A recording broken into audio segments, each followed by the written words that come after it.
That one. I'm going to also copy and paste. You need your Limpopo initial, and you need an optimal table for Limpopo.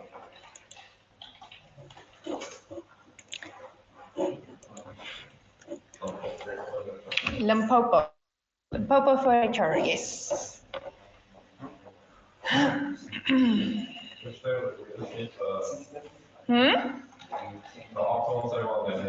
Yeah, the initial and optimal. We'll quickly recap the CBV and whatnot.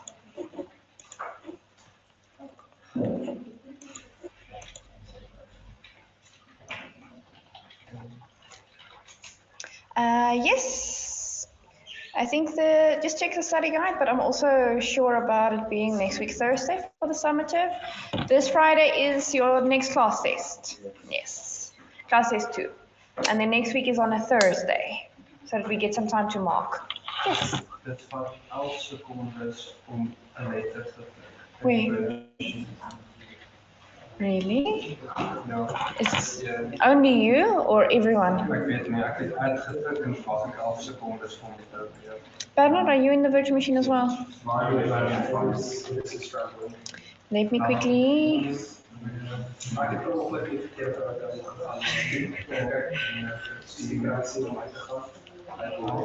Sorry, online, I just want to send a message for the in-class students for the VMs so that we can ask what's going on.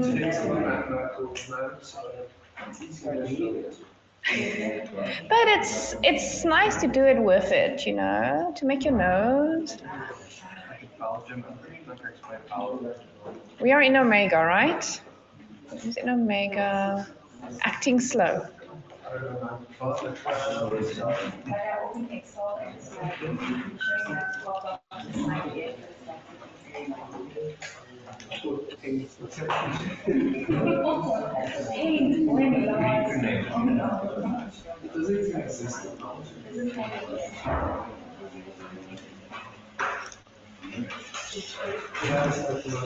Okay, we'll see what they say, but don't stress too much. You can just work with me on paper, okay?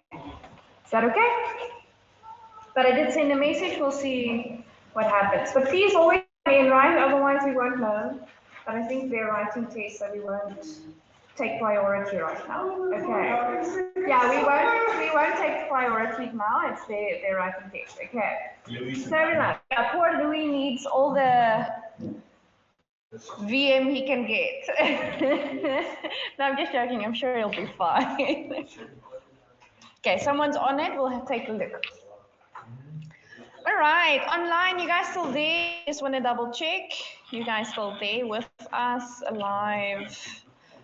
Oh, I've got a down thumb there. I hope you'll be okay by the end of the day, but alive, yes, alive. Maybe not happy, but alive. That's good. Net, yeah. Okay, let's continue. So first things first, guys, you need your initial table. No matter if you're going to do it with paper or on Excel, you need it. So like I said, you can still work on Excel, and obviously because they're still busy checking, I'm okay with yes. Okay. Right. Where was I? Okay.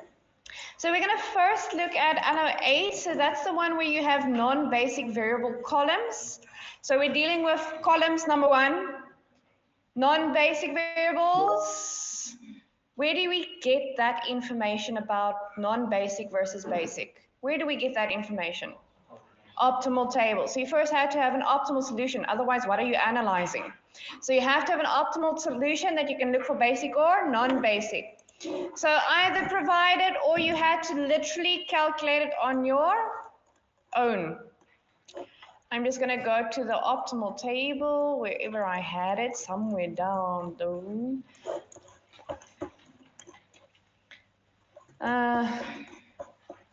You probably need a recap just to make sure. There we go. So So in the optimal table, recap, what was our basic variables, what was non-basic? Let's start with non-basic, because that's the easiest. Read it from left to right. Non-basic. Is that basic or non-basic? Basic, so First one is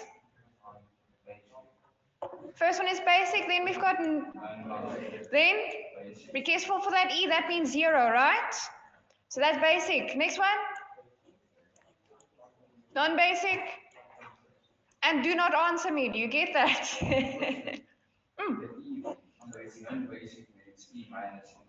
So if there's an E in your number, then you know it's the same as 0. So, yeah, doesn't matter. If that uppercase E is there, you take it as 0. Okay, cool. Right, online students told me it's in the order of x2, then s2, then s3. I totally agree. You read it from left to right.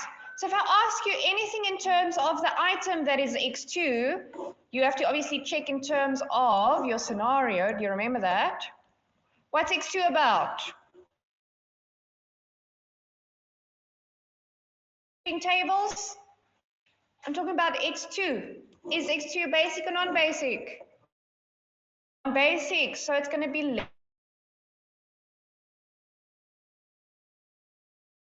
okay. So it went like blub, blub, blub. I think we've got an internet thing. Let me just see.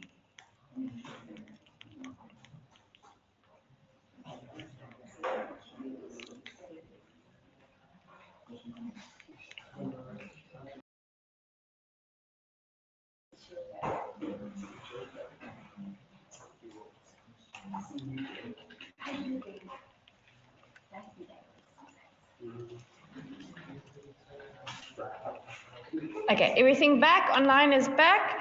Apparently some stuff was signed in, so hopefully that will also go better with your VMs, but anyway, I hope so. All right, online, just double checking that you can still see my screen when I click around and it's still working. All good, thank you, Adolf. 100%.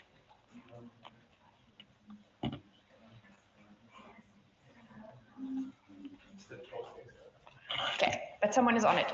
All right, so if I said X NBV, that means variables that are non-basic. You read it from left to right, which is X2, S2, and S3. Do I need to do that? No, we normally just work with basic variables, but it's nice to see it quickly and then you know immediately. Okay, more than welcome to use that. But what's the most important for us to do any optimal changes? We need XBV. How do we read the basic variables if I don't give it to you? It's on the top down. Top down, online, top to bit, top to bottom, yes. So you read it not Z, that's not any, right? So you start with first constraint, you see the first one of a basic variable, that is S1. Next row, that one is X3. Next row, that one is X1. And you read it from top to bottom. So S1, then X3, and then X1. If that E bothers you, make it a 0. It's just a 0, right? It's Excel saying, I don't know what to do. It's just 0. Okay. Now, if we've got XPV, we need to get what? Who remembers? What's next? CBV. Yes. Online, what do we need to get? Yes, CBV. Where do we get those? Initial table? The actual values in? Go more? Where?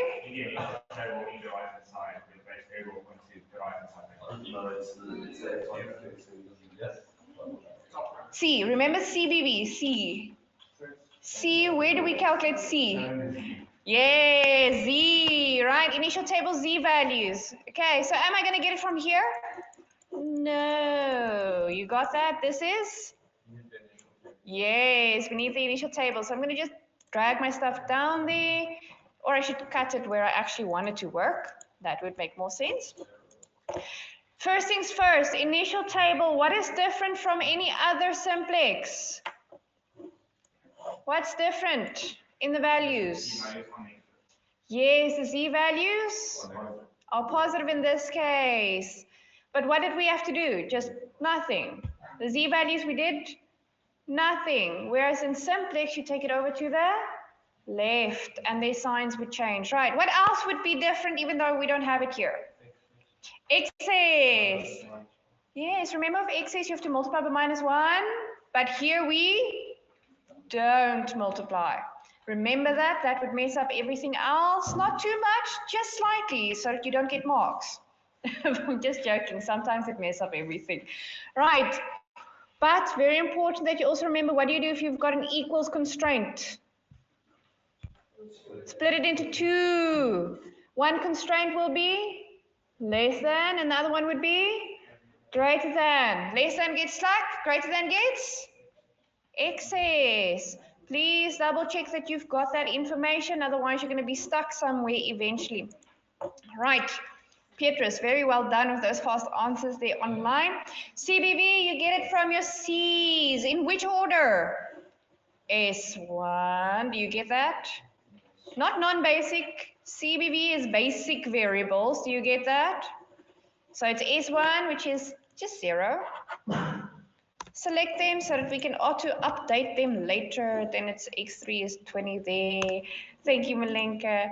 Then it's X1 there. What was the next thing we had to get? After CBV? B. Uppercase B, right? So what are B? What's B's? Constraints values, right? Same BVs, constraints, yes. Very good, the constraints. So it doesn't matter how many constraints I have, just remember some constraints could be the same thing like an equal sign. It just means if I've got 4 rows for constraints, I have to highlight 4 rows. Okay, here I've got 3 rows for constraints, so I have to highlight 3 rows. First basic variable is what? S1. Do I select the Z? No, it's constraints. Control Shift. Enter. Next one is what? X3. So you can select the values for X3. Those are your variables, your A's. Right. Control Shift. Enter. Last one. X1. Select. Control Shift. Enter. What's the next thing we need to do? Yes. Online, what's the next thing? I hope you didn't hear them in class. I heard a very big answer from Joshua, like, yes, I know this today. Right, inverse. B inverse, so b to the power of -1. I'm just not going to put the effort, but if you want to be fancy, it's to the power of -1, right? Okay, how many cells do I select? 3 by 3. If your B is 3 by 3, you select 3 by 3, right? If your B was 4 by 4, you select 4 by 4. Namash. Control, so what do we need to do? Minverse, right? Do you remember that?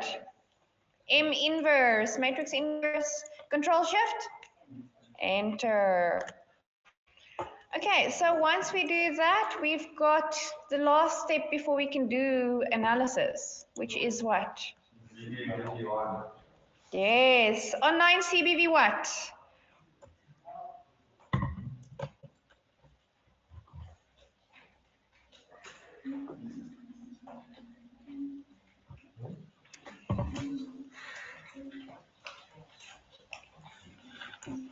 CBV inverse. Okay, that you get with checking how big your answer size should be. Who remembers how do we check the size of the answer?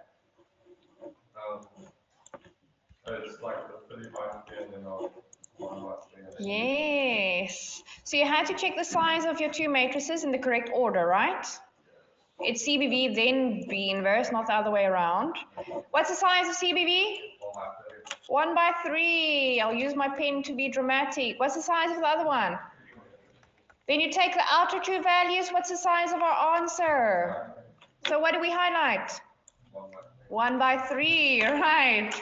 Now we're going to multiply, so in mult. It's going to be your CBV times B inverse. Control Shift, enter. And we got all the stuff we've been doing for what, 2 days, 3 days? Right. Okay. Now we're going to make some changes again. All right. Do I need the optimal table? Well, sure, why not? We don't need it, but why not? You get that? Let's quickly do the optimal table. Copy your headings. Call it table optimal. I don't know which table that is because we didn't do any pivots. Okay, so I'm zooming out to be putting my stuff a bit where I want them. So I'm just going to move it around so that you can see.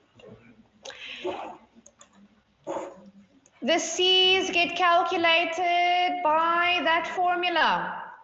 What was the formula? Who remembers? You multiply something. CBV B inverse. Online, do you remember? Times the A that you're in minus the C. But I can't drag my formula if I don't lock stuff.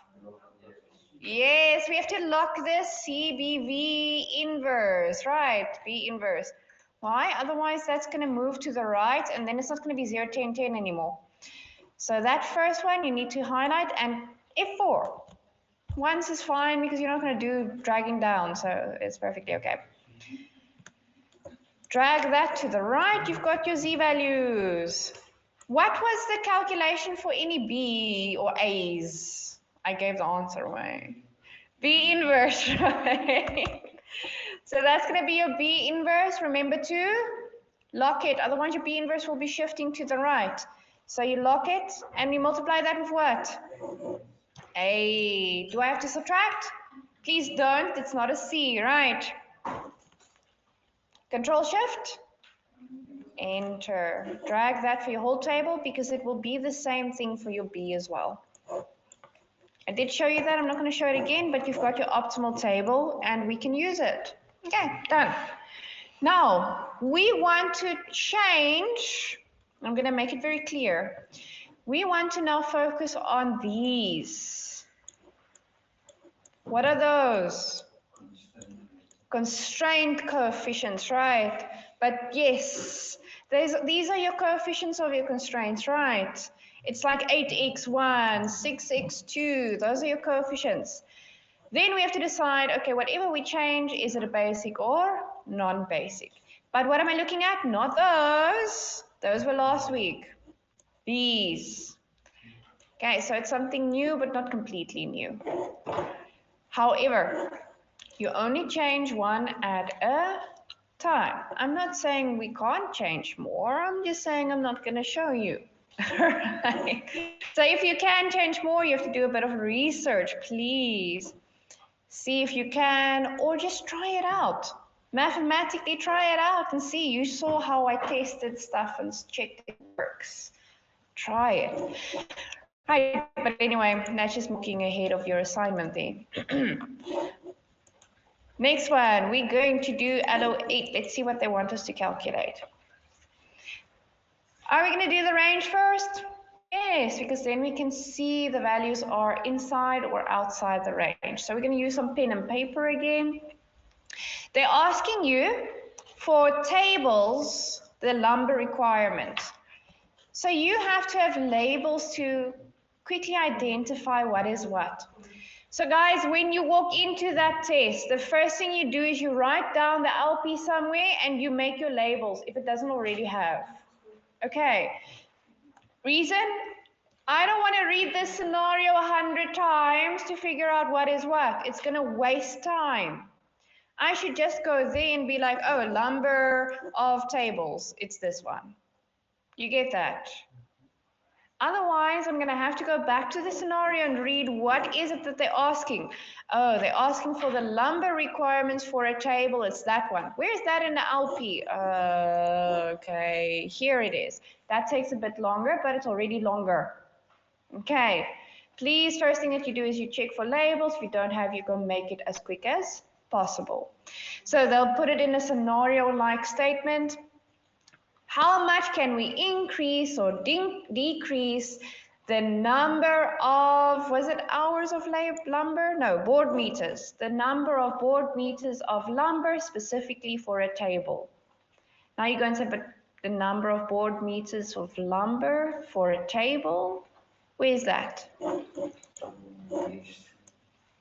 X2, table is X2, constraint 1, so that's the value. Okay, labels help a lot. So make sure you know which constraint and which value you're dealing with.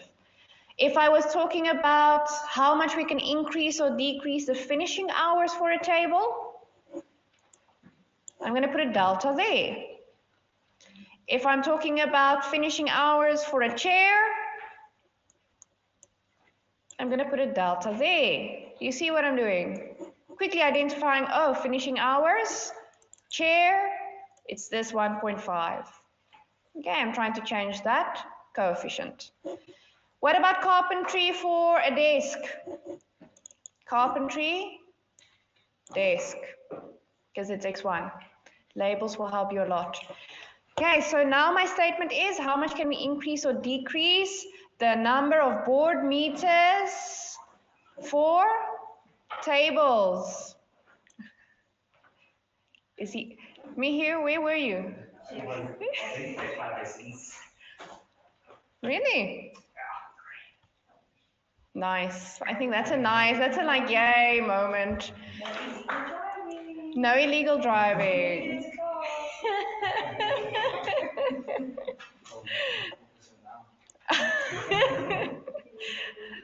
Okay guys, so what are we going to do to that 6? We're going to say plus delta because we want to know how much it can increase or decrease. So at that 6, before I put delta, but I can do plus d. Look at what happens.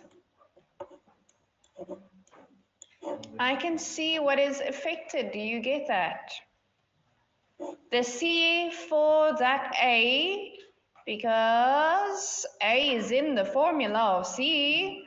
I hope you hear what I'm saying. What was the formula of a C? I saw Beatrice gave it to me online. If I calculate any C, what's the formula? CBB, B inverse times? You get it, right? That A. So if the A value changed, it will affect the C value because your C has A in it. Okay, minus then obviously whichever C you're calculating. What's the formula of an A?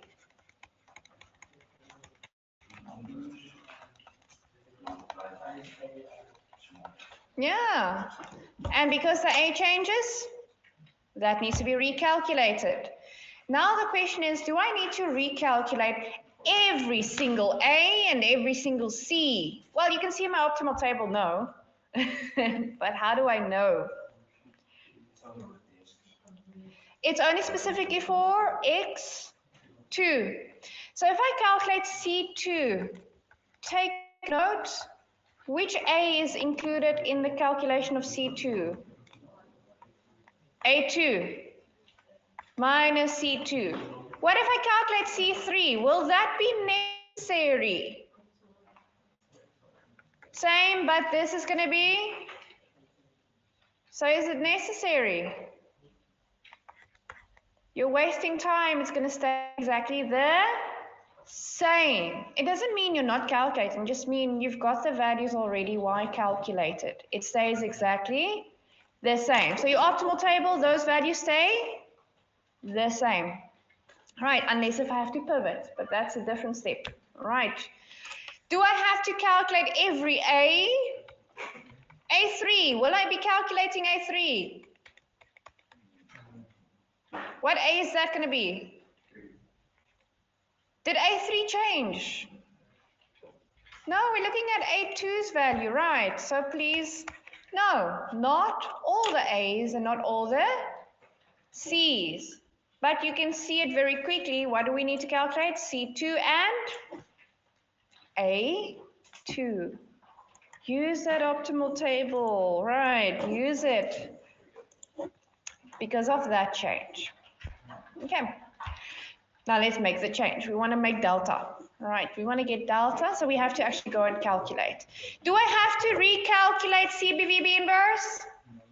No, unless if I didn't have it. Do you get what I'm saying? If I start the question from scratch, then obviously I have to go and get it, okay? But if I have it, have a spreadsheet somewhere with the original CBV, the original B inverse, the original initial table, because every question is a new question. They don't build unless if you make them build. Meaning I have to specify that you're going to build on each question. Because when you analyze data, you're not analyzing changes upon changes. You're analyzing specific items. Okay. So it's very unlikely that you'll build, but if you have to, then you'll build on the next and the next. Okay. But if we don't specify, it's a new question. Right, so original, the 0, 10, 10 was the originals, the OG. So what do we copy? Our CBVB inverse? I already smile because remember last week when we had to recalculate CBVB inverse of delta? That was tough. We don't have to. CBVB inverse was not affected. Why not? You can tell me why it was not affected. Why did that CBV not changed? Yes, online, why did it not change? I hope you didn't hear them in class. X2 is, yes, to make it clear, X2, that's why this time I had to put it in there to be dramatic. It's a non-basic variable, so will it change here? If it's not in XBV, it doesn't change. CBV, it also doesn't change. B, and if B doesn't change, B inverse doesn't change. If CBV or B inverse don't change, CBVB inverse doesn't change. So I literally copy that. Now what do we want to calculate? C2 and A2. So be careful to skip C2. Hey, a lot of people go A2 and A2 and they skip C2. C2 is also affected, right? Why? Because it's CBV, B inverse times A2. Right, so we have to include that one. I normally put my brackets there.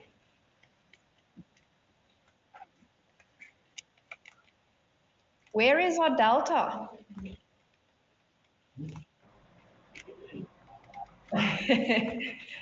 Scroll up, do you see it? Don't forget to put it. Okay.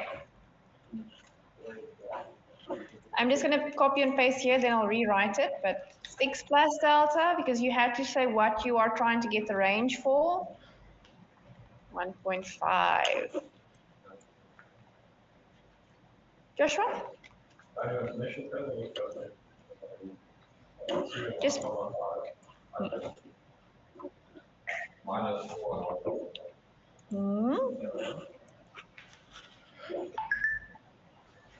We can double check.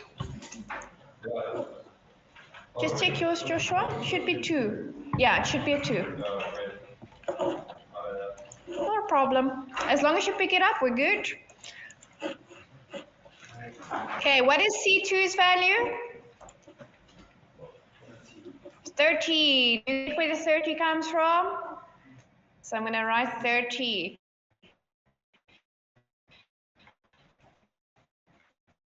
So now go by column. Row by column. I smile, why? Because 0 times anything. Yes, even though I shouldn't, it doesn't matter, but I'm just saying. That's going to be, so first one, move left to right, top to bottom. Do you see my arrows? I move like my arrows. 10 and 2, 10 and 1.5. Big brackets, minus 30. I like that 0 because it cancels out my delta completely. Not that it's a problem, but let's see. So that's going to be 10 times, you can use your calculator, of course. And then that's going to be 10 times 1,5. Especially use your calculator if you are scared of decimals that might not work out. Matrix multiple. Someone is not muted on my online group. Please just make sure. But I'm going to mute him locally. And I can't mute for all. So just make sure you are muted. Okay. 5, you got 5? Anyone not get 5? You okay? So actually 10 times 2 is 20 plus 15 minus 30 is 5. Do you have to do this manually or can we use matrix multiple? Can you use? Matrix multiple. Would you have seen the value? No. Well, I'm just curious. No. If you saw with last week, we could have used matrix multi because of the delta being outside. Then we smile, we use it. Okay. But if the delta's inside, then you just quickly have to, yeah. Guys, what does that 5 mean? It means the value changes to 5 and only 5 and nothing but 5. Do you get that? There's no delta, meaning it changes to 5, nothing but 5, nothing else. Okay. If there was a delta dependent on the change. All right. Now we do A. What do we use in A? Sadly, this long matrix. So I want to give you just a few minutes to do A by hand, if that makes sense, just to get yourself into practice, because we make silly mistakes sometimes. So calculate your A new.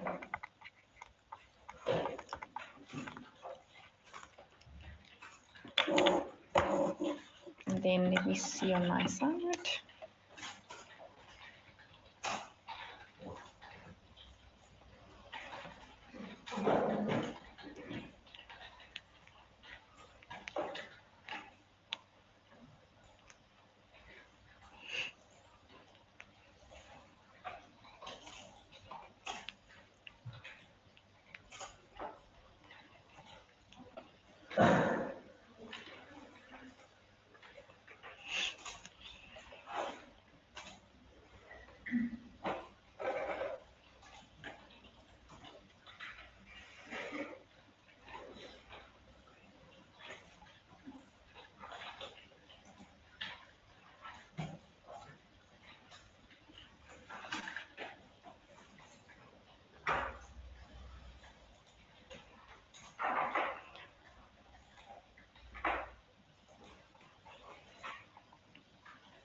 Okay, I'll do it slowly while you're also busy.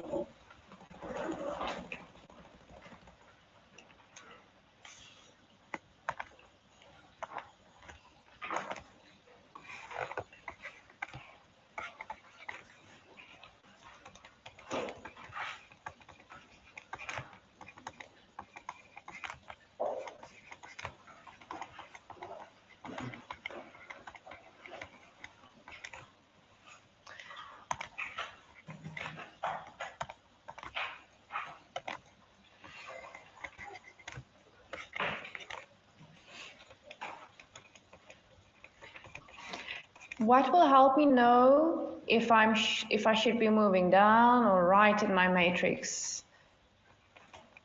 If you know the size of your answer, you would know whether you're going in the right direction. Make sure you check that. Thank you, Malenka.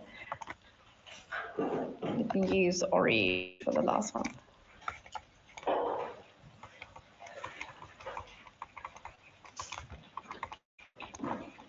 Be careful for minuses, that's where you make mistakes.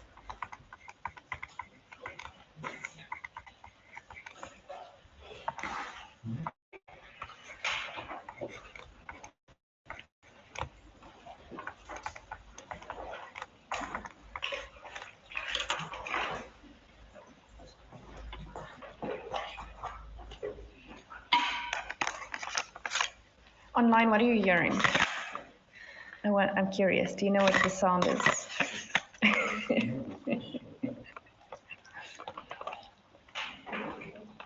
What's that sound?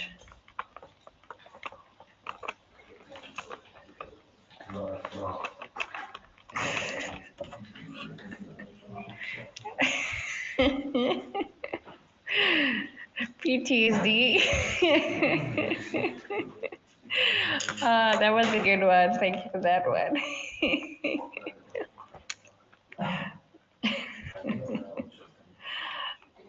Calculator. Yeah. PTSD comes from the calculator, probably. Hey. Milenka, just check your first value there. I'm not so sure about that one. Just check there and let me know if you're sure about that. I get a -2.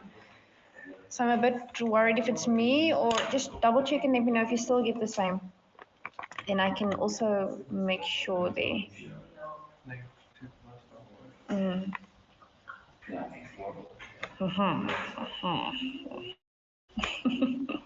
Zero times something, I smile. Hey, I like those zeros with those deltas. It's usually the deltas that messes up stuff there.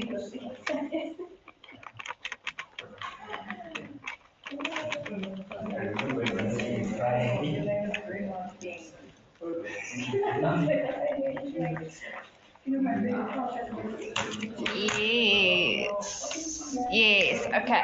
Cool. Guys, you can check your values. You can take a screenshot or a photo if you like color-coded stuff. I don't know. Some of you like color-coded stuff. Okay. So first things first. What I want you to see, if I make a change to this value, that specific value, it's affecting this group, yes. But what is not changing? It changes to a 5, but only 5 and nothing but 5, because there's no delta, so it will just be 5. So if delta is 100, that will still be 5. It's only if there was a delta, let's say it was plus delta, then it will be changing based on what delta is. But because there's no delta, it's going to stay 5 and nothing but 5. What about the values in A? Those will stay -2, 1.25, and nothing but those. But what will change depending on the delta? Is that one? Okay. Now, there's a trick to knowing where the range is going to come from. So now you have to focus your brain on this screen. Okay. You ready? Well, ready or not, I mean, let's go. All right. So let me undo the delta quickly. If I had to look at these values changing, because those are the values that were affected, right? Nothing else, just literally that column, okay? What would tell me if I need to pivot? Because remember, if it's optimal, I don't need to pivot. If it's not optimal, I need to pivot. Where would I see if I need to pivot?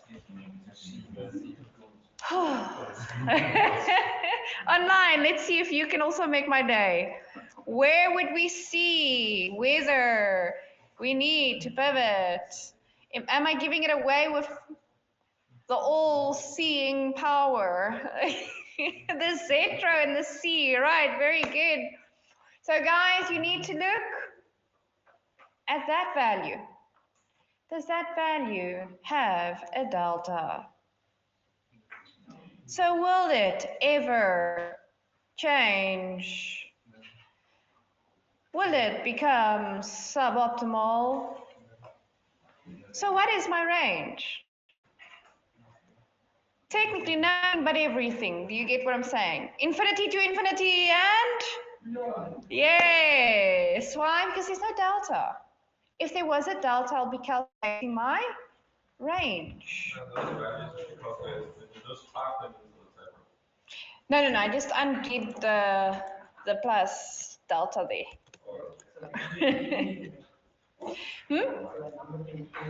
Anything. No, but let's test it, right? Because I'd like you to see it. But that number can be literally anything. It will never go out of the optimal basis. Okay. We want to see if it's true or False. So what is our range if I had to just write? So please don't go and say, oh, okay, that greater than. No. The A does not determine whether something's going to be pivoted or no. It's only the C. But what's nice of the A, it tells me what will happen to the values inside the A. So I can see what happens to those. Okay. Let me just... someone's again unmuted, it seems. Please mute. I can't go and look for who is unmuted. I'm just going to mute my PC. Right. Online, you can still hear me even though I'm muted. My own PC, just double checking. You never know that a setting is affecting a different setting or something. Awesome. Okay.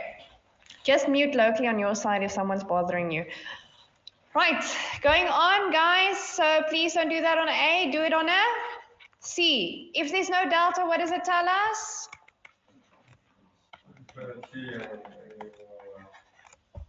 You get that? There's no range, there's no delta, meaning it will never become suboptimal. It will always say optimal. Let's go test our theory.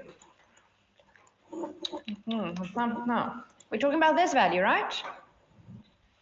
Can I make it negative 1,000? Well, 111. I don't know why I did that. Do I have to pivot? No. Do you see it stays 5 for the C? It's only that one value that's affected, right? What about negative blah, blah, blah, blah, blah, blah, blah, blah, blah. Do you see the E though? It's either very large or very small. Will I pivot? No, so it's still optimal, nothing changed. What about the other side? Being very dramatic there. It's still the C that will stay the same. So it's still negative infinity to positive infinity. Nothing's going to be affected except that value itself. But it doesn't make you pivot, so no stress. Okay. Non-basics are very nice, eh? So will something be outside of the range? No. Does it make sense? Aww. Should we do a slow clap? Huh? Should we do a slow clap? No. Sean. Thank you, Matthew.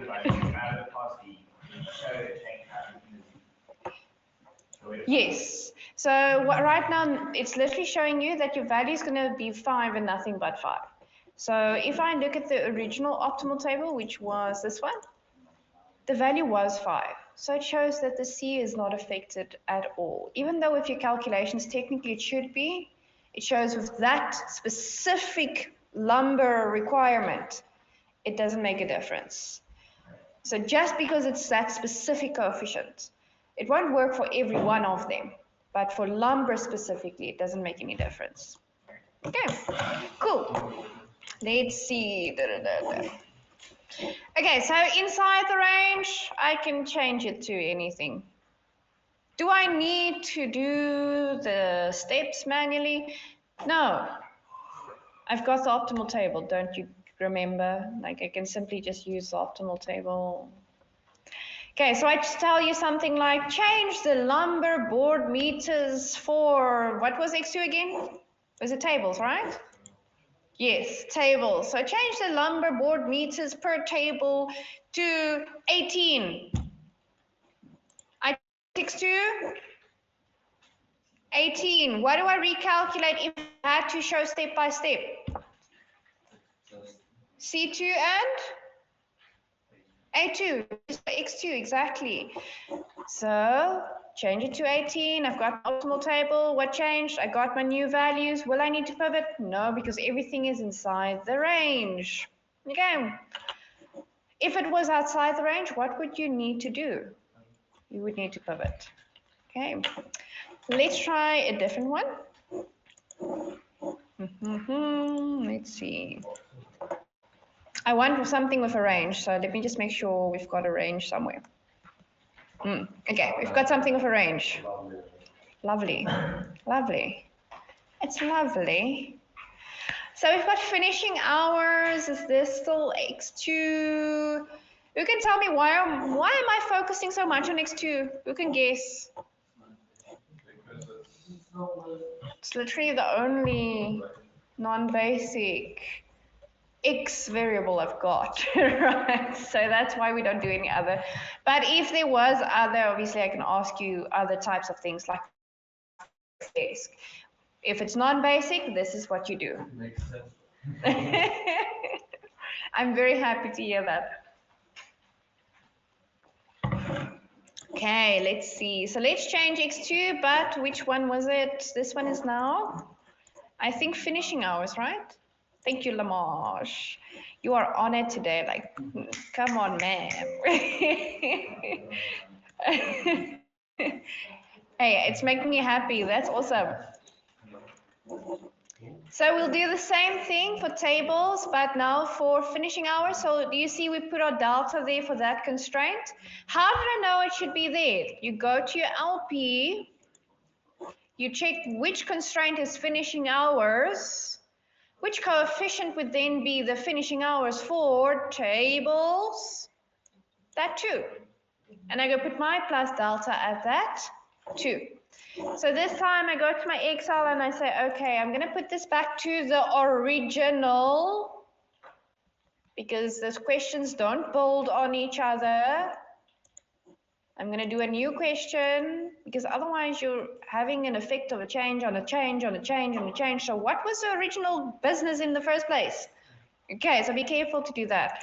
So now we're focusing on this too. Guess what would be affected if my mouse wants to work with me? The same stuff. But the delta could be different.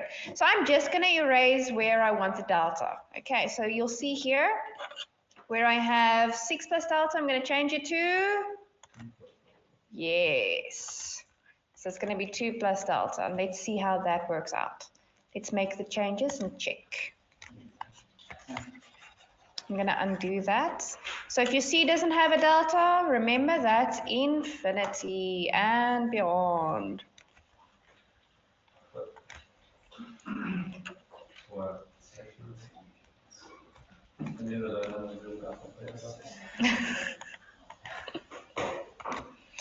So that's just times 6, 10 times 2 plus delta.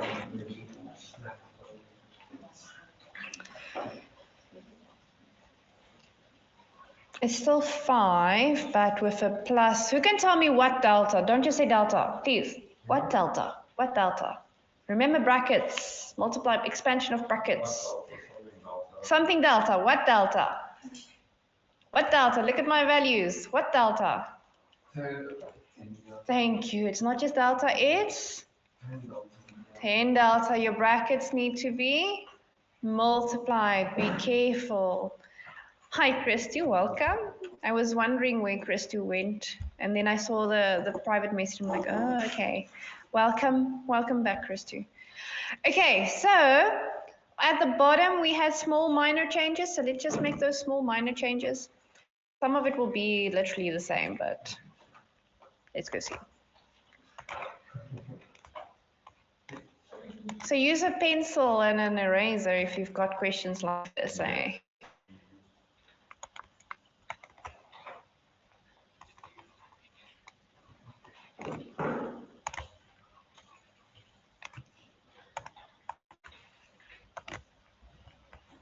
Oh, I need to erase some more.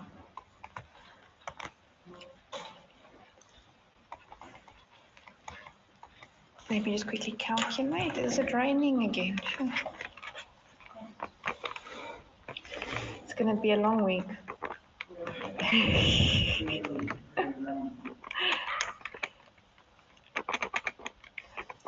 New work, Christy, we're doing the non-basic A's. So the LO8. Yeah, it's gonna be a long one. It was pointless to calculate that one though, but okay.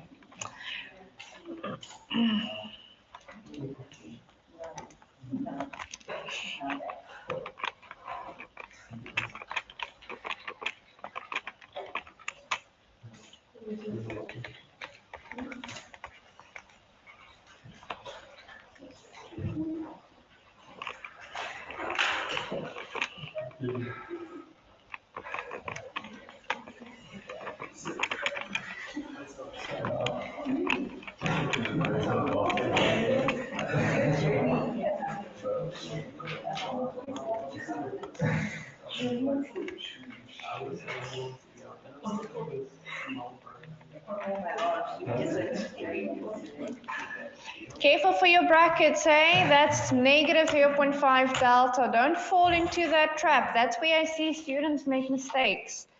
And then everything else is right, but it's wrong.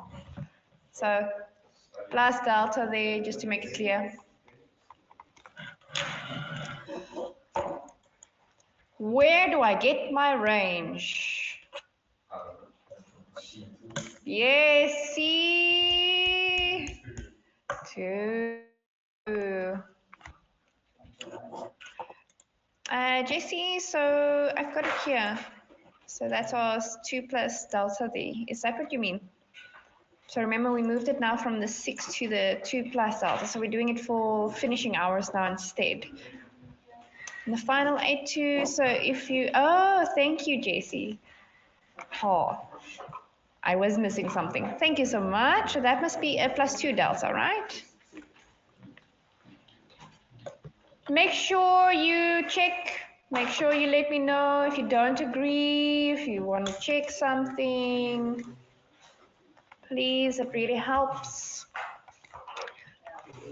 So these all have deltas. None of those will make you pivot. So it will not change whether it's optimal or not, but it does show you what will happen to each value. So it shows you what will happen to, this was, what was it? What was the scenario about for the first one? Lumber. Lumber, finishing, and carpentry. So that will tell you what will happen to lumber specifically for X2. It will tell you what will happen to the finishing hours for X2. It will tell you what will happen to the carpentry hours for X2. But where will I know whether I'm going to need to pivot or not? Where will I know it's not optimal or not? In the C2, very good. Now, I had to teach you that it's not always greater than or equals to 0. You have to check if it's a min or a max problem. So this was a... Okay, so it was a max problem, right? I was also like... So max problem. So if we go to a C, if it's a max problem, what sign was it? I mean, 2 answers. Think. Let's see. Who's right? So if it's a max problem, what would you pivot on? Okay, so if it's optimal, should I have? No. So I should only have? Positive. So it must be? Yes. So it must be positive. Okay. Now we can calculate our delta range. So we take that down. Delta, almost forgot my 10 there, and that would have made a big difference. So it becomes -5. When will the sign swap? When you divide in front of delta a negative, right? So divide both sides, we get -1/2.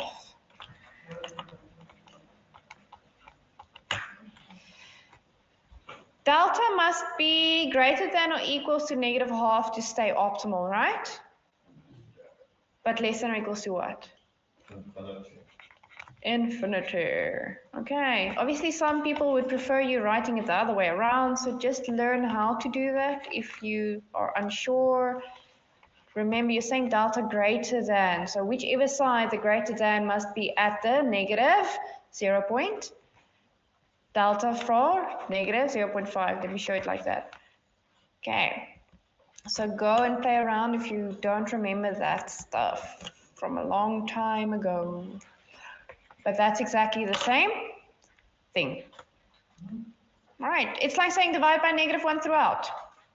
All signs will swap, change. All right, so if you get to this final answer and you're like, ooh, I can't remember, my brain is not braining. Divide everything through by -1, but now you're gonna mess up your minus though. I'd rather, Don't do that. Don't do that. Just swap everything in terms of, well, that goes that side, that goes that side. Done. Otherwise the math ain't mathing, right? Don't math the math. But you're swapping that around, then you can say that it's just the other way around. Okay. Yes, Christy. So the test would force you to fit it in a certain way. So you need to be able to say, instead of that, write it like this. Okay, very important. Now, what does it mean? It means that as long as the change, delta, of that specific value is in between infinity and -0.5, it remains optimal. It might not stay the same values, but it remains optimal. So let's go test it out. Specifically, which value? The one we did delta for. So I want to test that value. So change meaning, what's the original value? What was the original value? On 9, yes, 2. So if I say change of -0.5, it's literally 2 minus 0.5. So it goes up to 1.5. Do I need to pivot? So I'm still okay-ish. I'm smiling a bit. I do see a 0 in the C. Does it mean my C stays forever 5? No, because of that delta, it's changing. Do you pick it up? I mean, 5 plus 10 times -0.5, which is the change I just made. 10 times -0.5 is what? -5, and 5 minus 5 is? Do you see how that value is actually calculated? So it gets to 0, but now I'm like, if I go past that, you can guess. So from 2, I subtract 1. For a max problem, that means pivot. I need to pivot. It's not optimal anymore. So I then go and remove that and say I need to pivot. It's not optimal. Do my pivot. If I can get an optimal solution, yay. If I can't, it can either be infeasible or not likely, but unbounded. Okay. So please check that. Let's go to the other side. So we know our cap was -0.5 or close to. Usually I play around with more detail, so I would go -0.6 to be 100% sure, like for assignments and stuff. Okay. On the other side, we said infinity. So I should be able to go positive whatever I want, right? And E means 0, so am I stressed? No, because you don't pivot on zeros. I'm okay. Okay, so that's how you check your stuff, right? Let's put it back to 2 plus delta. Does E always be the You're going to take it as a 0. You can, however, if you have very large, but it's very unlikely that you'll have, let's say you have something like this. Let's see if I'd rather help you be safe. I'd say use fractions in that case to avoid having e's that are not zeros. Because that's just... It would still show the E now. It would show the 0. So always my suggestion is if you're working with large values, that's going to be a stress. We haven't used very large values in like ever. But if you work with large values, then you're now going to like billion, higher than that, even higher than that. So that's something Excel cannot deal with. So it puts an E there because it doesn't know how to deal with it. So in that case, you'll have to use something like fraction to just see the actual value. But if it's small with the E at the minus there, then you know it's a 0. But fraction will make it a 0. But our assignment 1 has the E's and it was Are you sure? You're 100% sure. It was like 100, I think it was like 175. Oh, did you work with their numbers, not with dividing them? No, after you take the subset, yeah, so you have to do it, and you have to take the goal and then get the original values of the x1, x2s, and x3s. After you multiply back. Oh yeah, then if you used Excel, yeah. But that's if you used Excel. Some people would have used calculators, so I wasn't too stressed about it. But yes, if you're working with large numbers, be careful for the E, then it doesn't mean 0, right? There's a positive E as well as a negative E. Well, not negative, but let me show you. It is at the end and it's 0. But it's towards, like, it's the second, not the second. So if they, let's see the difference. So that's a 0, right? Yeah.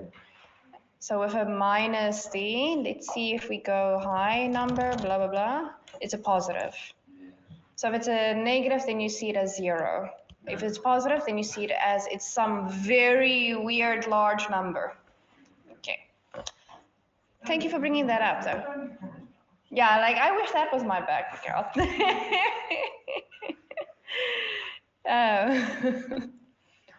But yeah, for large numbers, yeah, Excel would normally limit it to a certain amount. So fractions might help with that if you're worried about is it or is it not. Okay. I'm pretty sure in our assignment 2, the E is the second letter. Probably. For one of the questions. Probably. Which doesn't make any sense. Because the calculator is completely. It's the E is technically Excel not knowing how to deal with that large number. That's pretty much it. When it's just the tab it is printed in is too small, so you can just pull it bigger if you really want to see the entire. Let's see if it works. Does it work?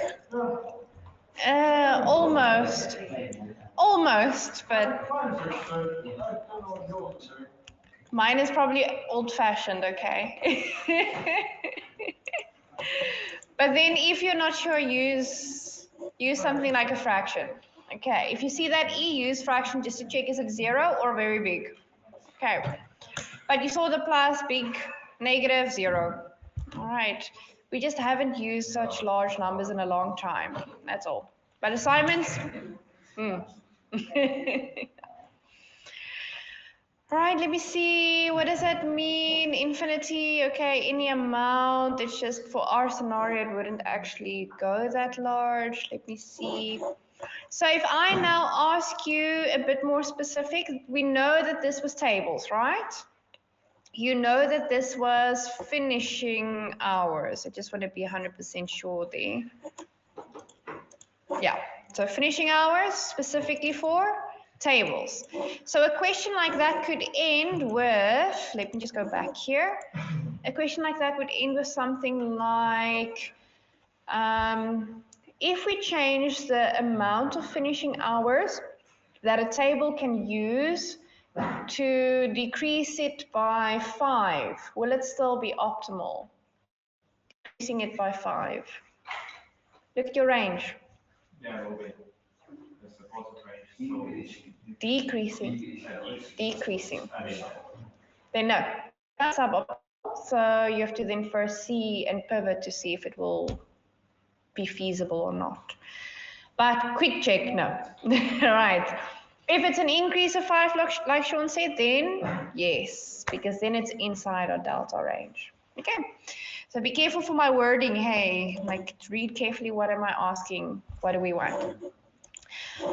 Let's go back here. Well, that was it for the slideshow, just by the way, but you can go through every single example there showing you inside the range. What does it mean?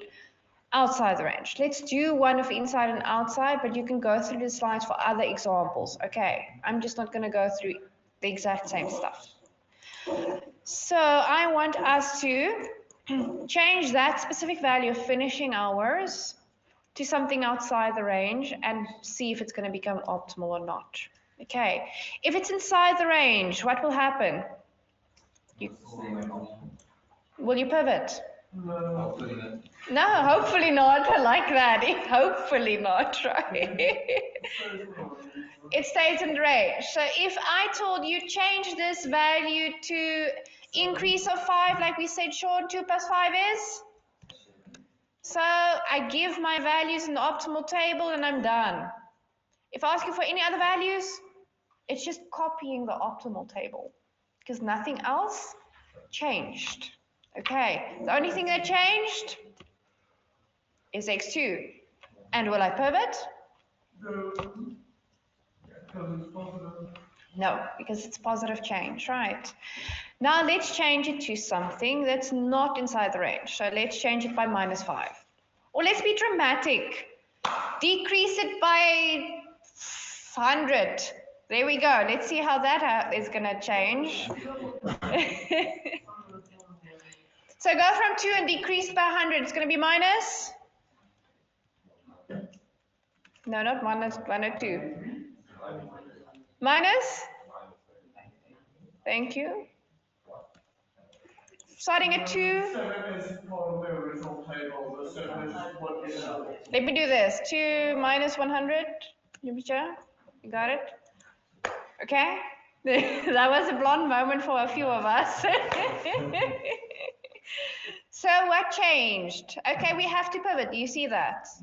Copy your table because we're going to pivot. Copy the values. Why do we pivot? This is a max. Problem. That became a negative. Do your ratio test. The fun stuff. Small is positive. Still have stuff that we can do.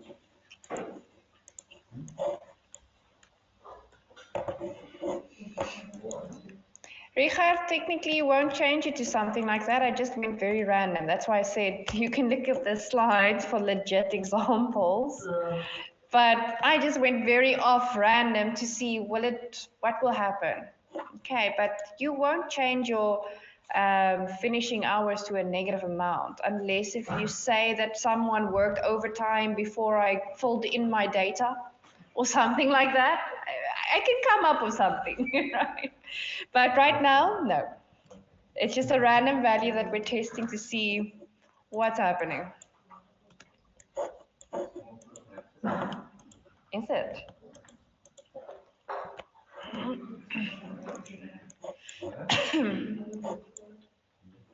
Do I need to pivot anymore? Remember minus e's, we take it as zeros, right? No. Usually it's like 1 or 2 pivots unless if there's a major change. But what happened to our new versus our old? So I'm going to copy the old. Remember to have your old optimal table somewhere safe so that you don't make changes and then you don't know which table.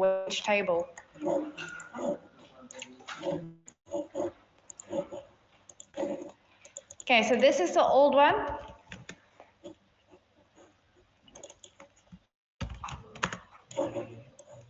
You can do this and then, like I said before, you can do this, then you'll see it's technically the same. It's just 0.000000000. And you normally round to 3 decimal places or something, so we're okay. Let's just hope no one asks you for significant figures on those. I'm just joking. I must do that one day just to see if someone can answer me.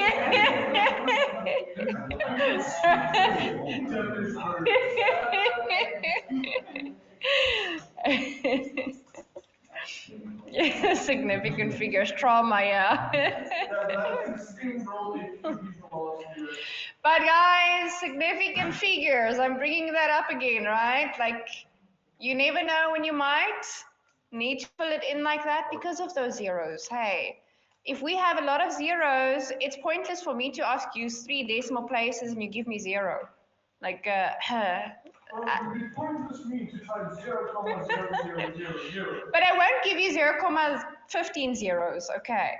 If it's me. But I can't talk for other people.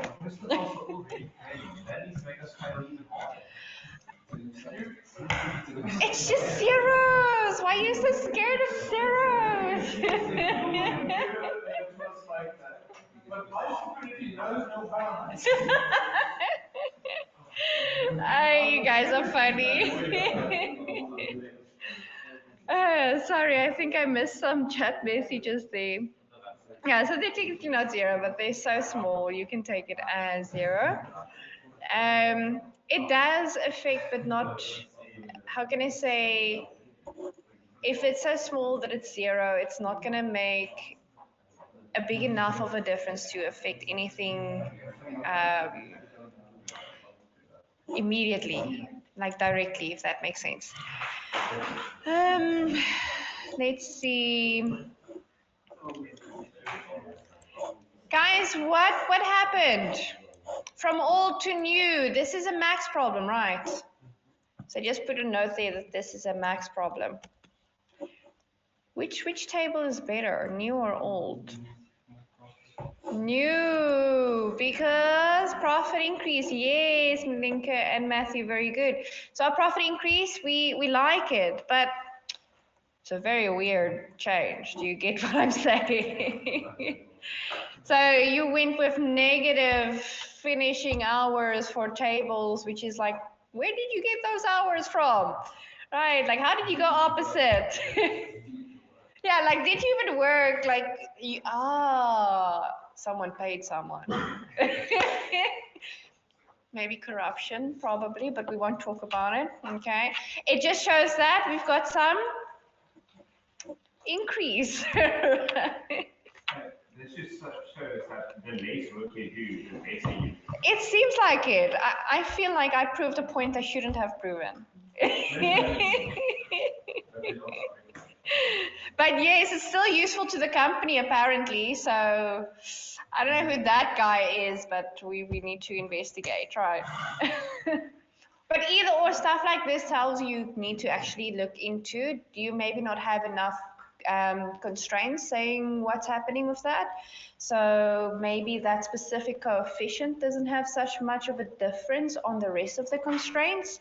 So your other constraints will make a bigger difference versus this specific coefficient. Okay. So will you make that change? No, because it doesn't make sense. But if you had to, you would pivot. And then you would be able to interpret what happened in terms of profit.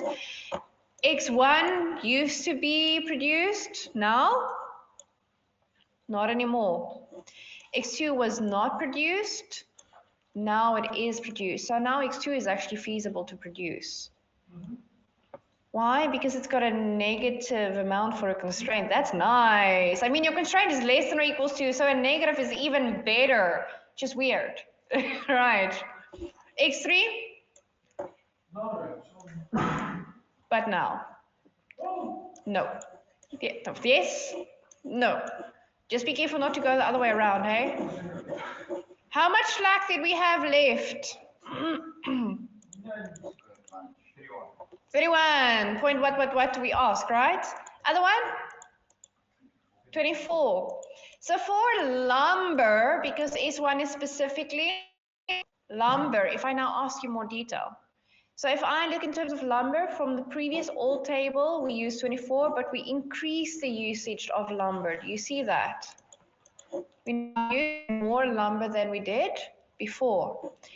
Previously, we had nothing left of carpentry and, what's the other one? Finishing hours. We still have nothing left.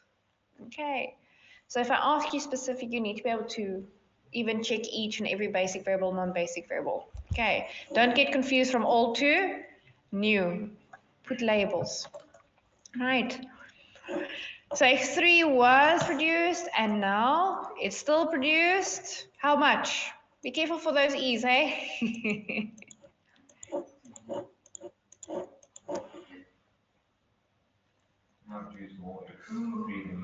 Now you're making more of X3 this time around than before. Yes. Right, so 7 more of it. Yes.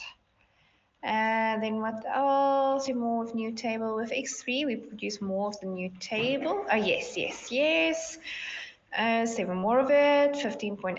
Yes, yes, yes. 100%. Right.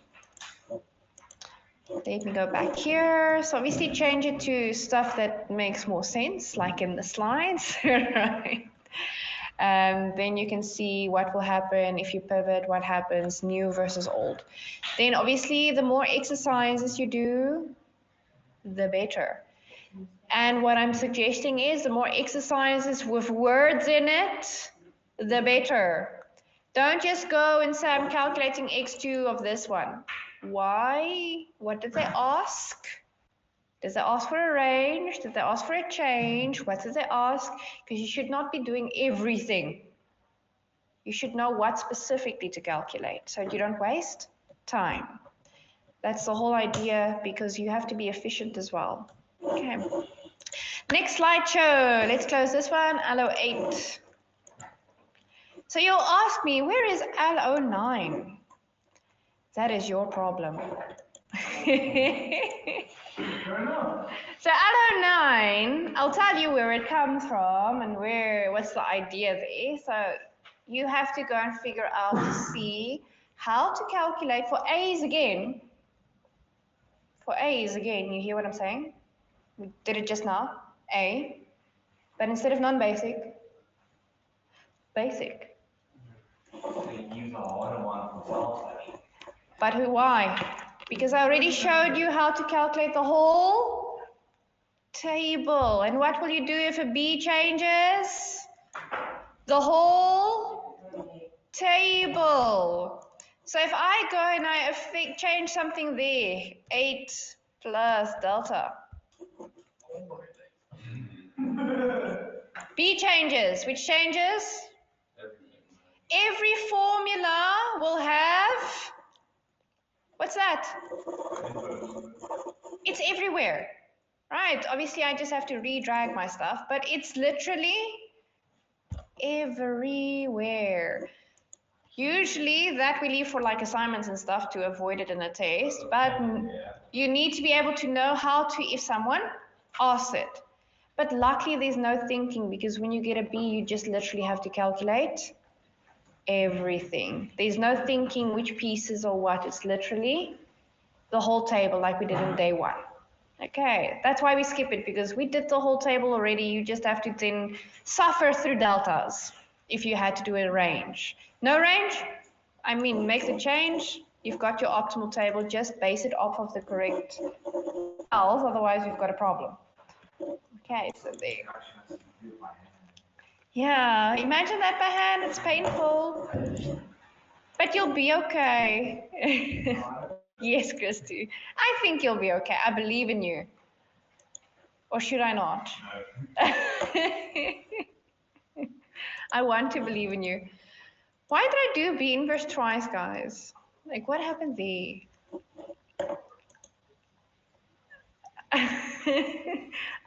As long as you believe in yourself, you can get very far. I'm hoping. So just to show you if the correct B inverse there, CBB comes from this one, which is that one. Just to show you, it affects the whole table. Okay, why? If something there changes, that's a basic variable. Remember, x1 is a basic variable. That is an A. So it changes there. Let me highlight it for you. And if that changes, how do we get the inverse of a matrix? Determinant, cofactors. Transpose your cofactors. So you have to go recap that if you were thinking you're going to skip it. Okay, remember I told you in day one, you please have to know the inverse of a matrix, 3 by 3 especially. Okay, 2 by 2, 3 by 3. Make a note for yourself so that you can go do the inverse to recalculate that on your own. And then obviously the rest follows with all the A's, all the C's, the B, and the right-hand side. Okay. Confidence, yes, have confidence, you can do that. Now, allow 10, because that's going to take forever to do. That's why we put it on, you do that. If you've got the pieces, you can do that on your own. It's just a lot of work. We now go to constraint right-hand side columns. What do you think I'm referring to? Constraint right-hand side columns. Not change the license on that. Yeah, we're gonna now start changing these. Okay. So we're changing the lowercase b this time. You okay? Did you have a big shock right now? Yes. But you're still okay. Okay. Sean is a bit nah. Danae is looking with big eyes there at the back, but she's looking, I'm okay. Online, you okay? Yeah, work is hectic no matter where you go, hey? Ah, I'm sorry, Christy. But as long as you're alive, we're okay. Every day is a new day, at least. Guys, I saw in the assignment one of these was by accidentally left out, but the first question had it, so just go on with what it had. Okay. I didn't do a random URS if it's left out completely. Just check the first question, it had it there. Okay. Otherwise, you'll be having URS in math sensitivity, like,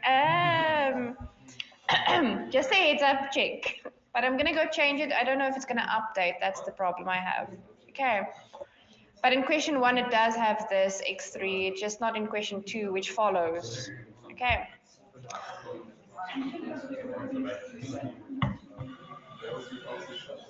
Not me.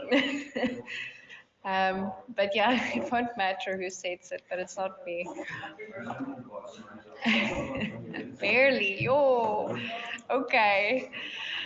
As long as barely is something, I'll live with the barely. But if you need help, there are counselors, right? I think what we're gonna do maybe is go for an earlier break. So let's make it 5. So let me see you 10 past 3 this time, because otherwise if we start now, some of you are gonna go, phew, 10 past, go.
Okay, hello afternoon again online. I see someone else like, where again. Let me just study.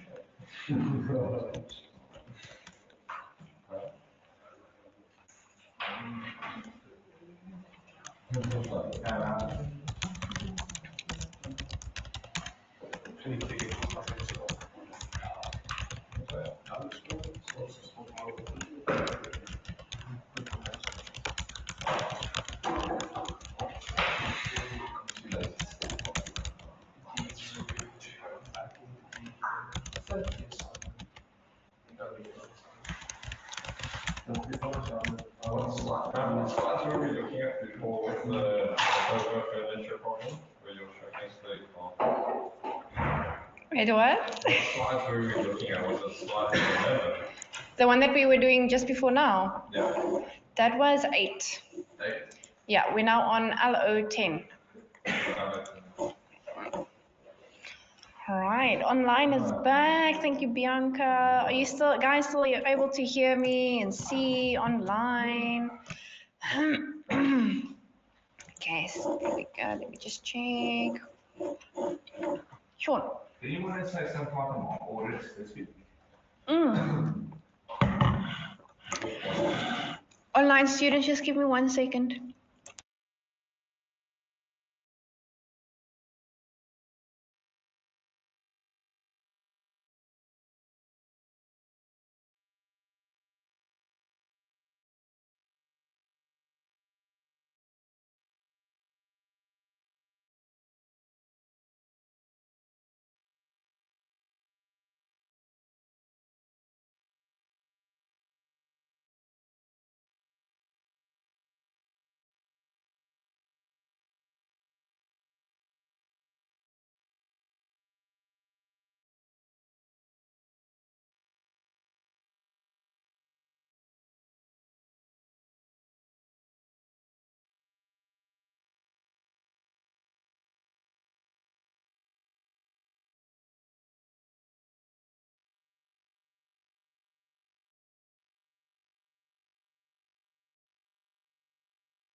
Okay, so no, LO9 we don't go through in class. That is completely your own work. So I just gave you like a run through to help, but other than that, it's your own work. Yes. Yeah, there's no LO9. It's your own, yeah, self-study topic. Meaning everything you've done so far all in one. That's everything in one. Yeah, if you get that question, you cry a bit, but but in short, what does it mean? Your B changes, which means your B inverse changes, which means literally everything changes. All right, meaning you need to know how to calculate the inverse of a matrix manually, your own. All right, that's first year work, so please go and do that. Calculate the inverse using Excel. I'm sure calculate the inverse using Excel. Yeah, but just remember if you have a delta and you have to calculate the range, you have to then do the determinant, cofactors, all of that. All right, LO10, let me just quickly open that. Let me just check.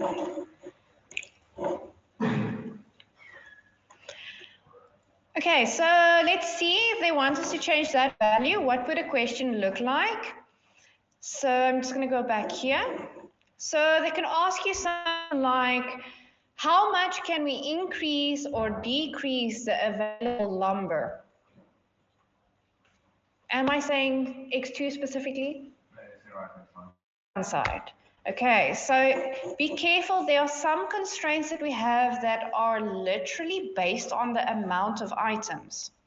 So remember Santa's workshop, we had that demand for soldiers constraint. Don't let them confuse you. I mean, if I go and say demand of X3 greater than or equals to 20, and I ask you, how much can we increase or decrease the demand for X3? I'm looking at the right-hand side of the constraint, not the answer of X3, because you don't have a way to calculate the answer without redoing the whole thing. So you refer to some right-hand side. So read carefully and look, where is that? Okay, we don't have something like that in this example. I'm just saying read carefully before you just jump. Okay, and look at what blocks to fill in. That kind of gives away a few things. Not all, we try to not give away too much, but it does give you something. Okay. Right, so we're going to do the 48 plus delta. So lumber, the range of lumber, how much it can increase or decrease. You'll see the formulas that we have to do there, but just to recap quickly. So I'm just going to make a new sheet there with our initial table and these values. You can do the same. I just want a place to work. That's all. And then I'm just going to change it back to, that was a 2. And that was just an 8. And then I just have to fix my stuff.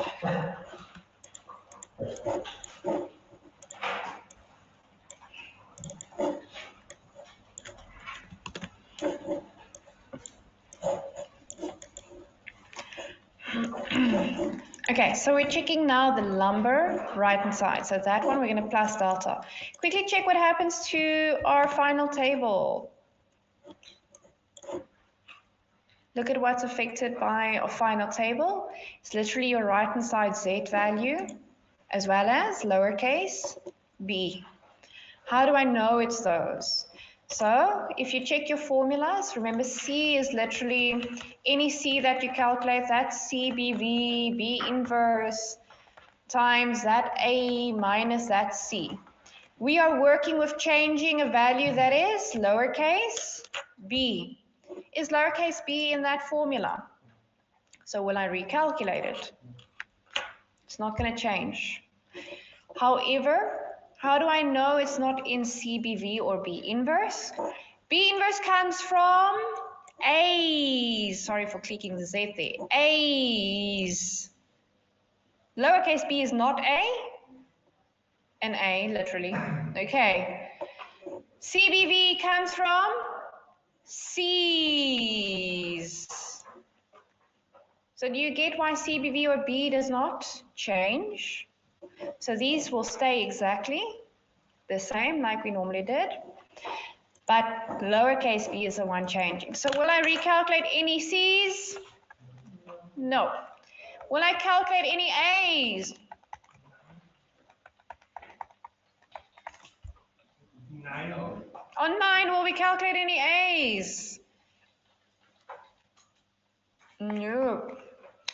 Will I calculate any S's or E's? That is not actually. No, it's not. It's like S's or E's come directly from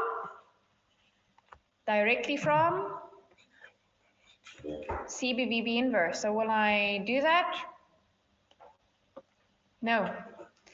Just remember the order that you put in your labels when you start solving, when you get your S's and E's, it's the same order, but directly from, what's that? Look there. Do you see it? Same order as your CBVB inverse. Only difference, what you do with E's, times them by -1. Okay. So, nope. Will I calculate the new Z value? That's CBV B inverse times lowercase b. Yes, because b changes. Will I calculate the new B? There we go. Those are the two that we need to calculate. Okay. Let's do. So that's our B. We're going to copy that. Do I need to calculate B inverse? No, I got it. Do I need to calculate CBV B inverse? Nope, I've got it. Those did not change. If they don't change, you just copy and paste. But be careful where you copy and paste from, right? Have an original sheet. Don't copy from a previous question and that one changed and that one changed. No. Original, have an original. So we're going to calculate the new Z first. So that's our CBV B inverse times B, row by column. Do it with me so that you can double check. Don't want to give you wrong answers and then that was an oops.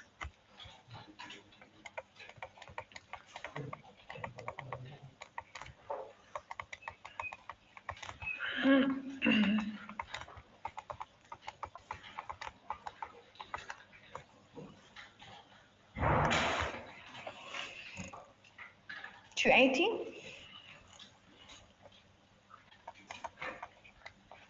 Yes, I agree.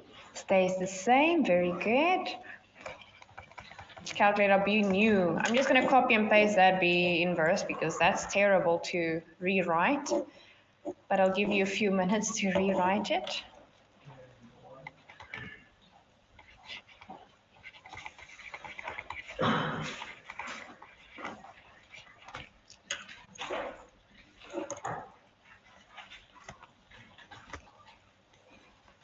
Eee.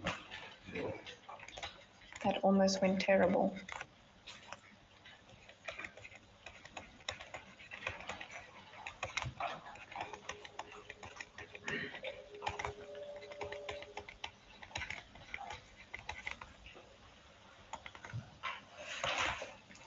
Let me maybe just write there. This was a 3 by 3 matrix. That's a 3 by 1. So what's the size of our answer? 3 by 1. So you know you need 3 rows and not 3 columns. Okay.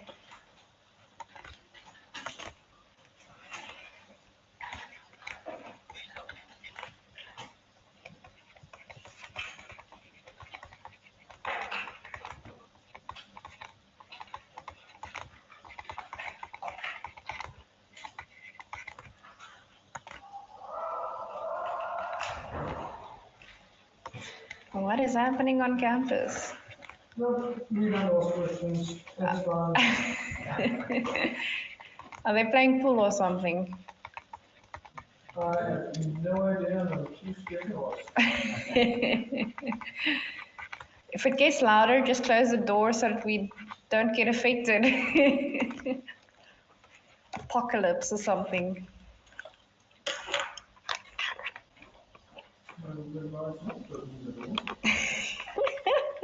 Yeah, then we're stuck with whatever happens. Yeah.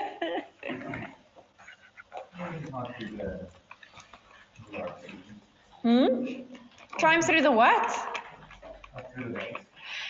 I don't know if you'll survive that. I don't think climbing through the beds is an option. How are we going to get there? Anyone that can do parkour or something? No, the thing is, Team building. Who's the lightest?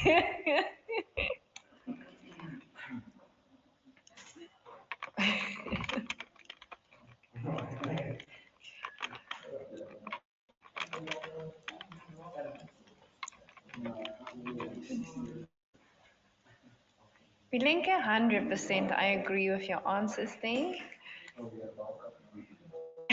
Yeah, Christy, that thingy thing. That thingy. But it's very high up. I don't think any of us will get there. Even if we make a human ladder, I'm not so sure. Yeah. I don't know how much weight these can handle. Swing. No, that's not me. I'm gonna be part of the people that die. Yeah, the tables we could have stacked if. Yeah, I don't know. I'm not so. We have a problem. No getting out of there. Yeah, we'll have to signal someone because. Yeah, so guys, what I want you to pick up, a lot of values will look very similar to the optimal table values because it shows you what will happen if you add a certain delta to it. The delta will maybe have the coefficient that has multiplied in front, but the value before that is usually Usually the same as your optimal table. I'm not saying always, I'm just saying usually.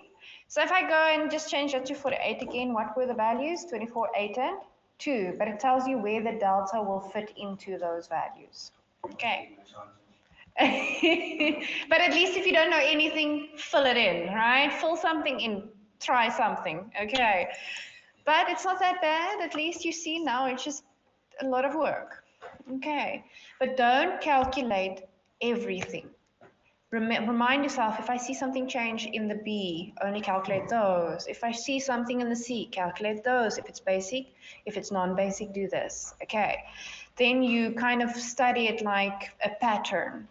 Then you know you won't make mistakes. However, if you study it with knowing what to do and you know what you do, you're still okay. It's just saying if you're struggling, look for patterns. Okay. Right, but now the question is, if I had a delta in Z, would I use that for my range? If I had a delta in the Z. Online, what do you say?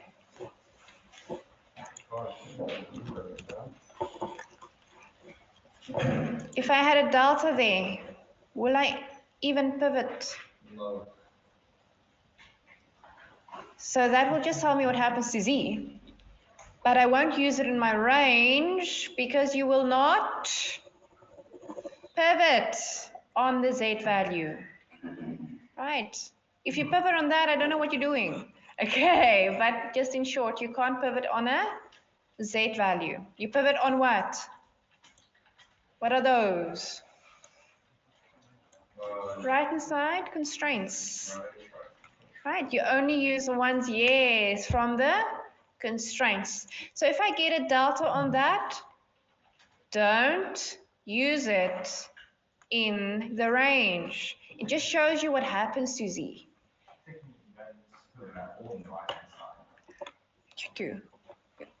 Not right now, but you do. Right. So I'll show you what happens now. So for this one, it will just show you what happens to Z and you can actually interpret, but you won't use it in your range. What will you use in your range? These, okay? But when? So now the question is, should we take that 24 plus delta and do this or this? So when is the table optimal? When those are positive or negative? Think dual simplex. When they are positive, it is optimal. So your range should be greater than or equals to 0. Because as soon as those become negative, I'm going to pivot. Dual simplex, right? So we're going to use, not the other one, greater than or equals 0. Always. Not even always. Okay, why? Because when every optimal solution you get, doesn't matter if it's a min or a max, the right-hand side values will be positive. But if there's a negative, it means you need to pivot it away. Okay, that's purely for those. Okay. So always, always greater than or equals 0 for right-hand sides. All right. Quick remember. What will our delta be? You happy with that? What will it be less than? Even though we don't have to say it. Infinity, right. Be careful which one though, because I would specify either positive or negative infinity. This is going to be positive infinity, going to the positive side. Delta less than that. If you want to rewrite it, remember, you swap them, then you'll see it's positive, then it helps you a bit. Always have the signs that way around, it helps. But swap, then your signs can change. Okay. Right, let's test it. We want to see if it's correct, right? I mean, it doesn't help if you can't test your work, especially in an assignment, right? So what am I playing around with? Which value did we check? Constraint 1, very good. So I'm going to test that. So it can either go till minus 24. So what is 48 minus 24? It's literally 24. Will that be okay? We hope. Theoretically, right? Okay, whew. Okay. That 0 tells me, ooh, I'm good. Why? Because if I go past that, what's going to happen? And I have to do dual simplex because we set it up very similar. We didn't have artificial variables. Okay. So if I go the other way, will it make any difference? Look at our range. So I can make that 1000 and it will not make a difference. But if I go past minus 24, so from 48, if I minus what? 48.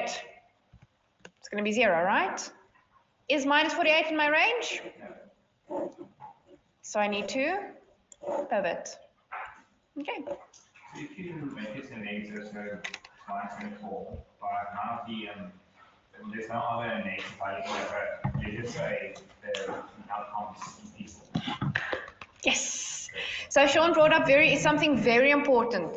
Now, as soon as you've got dual simplex, it can be infeasible. Primal can't be infeasible, but dual can be. So as soon as you see there's a negative that you have to pivot on, if there are no negatives inside that row, you have to then specify that that change is infeasible. So very good. Okay. Now, primal, if you changed anything here, remember it would have changed something there, right?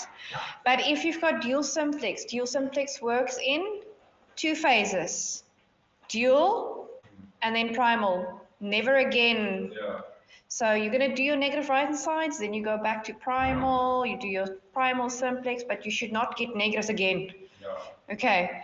If that happens, yeah, something's not okay. Right. But if it's infeasible, that's something that we now can get because of dual simplex. Okay. Right. What was the original value? 48. So I'm going to leave it there. So changing it to something inside the range, what's going to happen? No pivot. It's going to make changes, but no pivot. But let me ask you this now. Will my Z value change ever if I change the, what was it, lumber availability? Lumber availability is the one we calculated, just to make it clear. Will my Z ever change from 280? Yeah, because it's only the x1, x2, and x3 that has an effect on the. But look more specifically.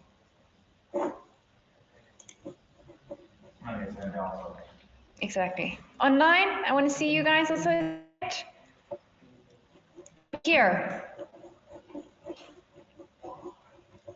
Will that ever change? No matter what delta is. There's no delta. 280 will be 280.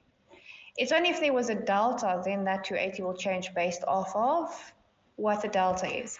For example, let's say you had 280 plus 2 delta. Now I say change it by a positive 2, by increasing it by 2. Then it's going to change based off of whatever delta is. But here, do we have a delta? So that specific change of lumber will never change the Z, the Z value, because there's no delta. If there was a delta, then it would actually change. Who can tell me, would that make it a binding constraint or a non-binding constraint? Do you remember something like that?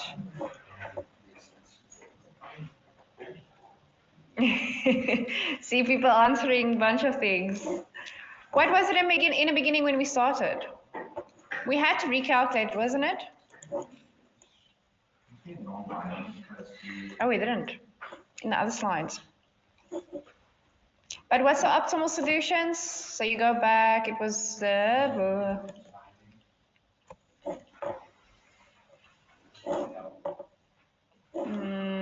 go back. I want the optimal though. There's the original optimal. So the optimal solutions, x1 was 2, so x1 equals 2 there. x2 equals 0. x3 equals 8. If I take that to my constraints, so 208, remember 208.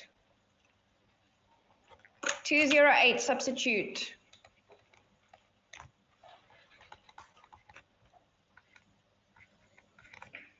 (16 plus 8). Why does it make sense? Because non-binding does not affect the z, like Sean was explaining. Those x1, x2, and x3 values does not affect the z if it is constraint 1 because it is non-binding. It will only affect it if you go past your optimal solution, which you will pivot then. All right, so an optimal range, nope. Non-binding. The other two, what do you guess will happen? There's going to be a range, there's going to be a change on Z. Okay, maybe not a big one, but something will be there. So let's make a change. Sounds very dramatic. Make a change. Let's do the next constraint. So that's finishing. Go plus your delta there. Let's see what we get. The more we do, the better. So let's do a delta there. Remember, one at a time. Don't do all of them at the same time. Yes.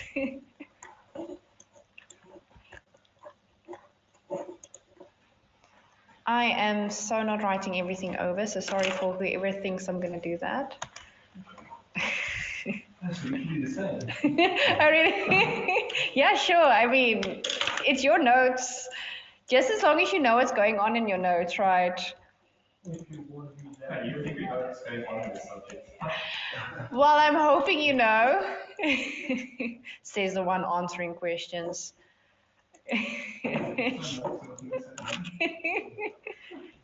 Sean, you can't get away from knowing stuff.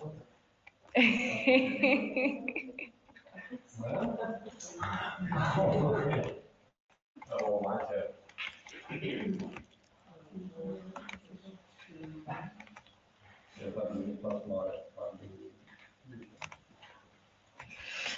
I'm going to rewrite this, aren't I? Yeah. I tried to shortcut, but it's not working in my favor today.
Jamil, did you take a photo already? Because I missed a bracket somewhere. I did put it in now, just in case. Otherwise, later on you might ask, where did that go? Hmm?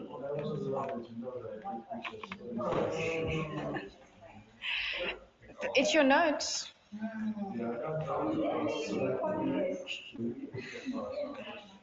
And then later on you can make your notes. It's like double studying. It's good, I think. No, but I mean like you're looking now and then later on you're making your notes. So you're like studying already. So it's very nice actually. Okay, let's see. That range is definitely not the same anymore. Guys, am I going to use the Z in my range? No, it just shows what happens. Do you see that it's now a binding constraint? Because now whatever happens to the change, it will affect the Z value. But where do I do my optimal range from? All three of the, but not the Z, right? Not the Z. Hmm? Hmm? Yeah? There. Go.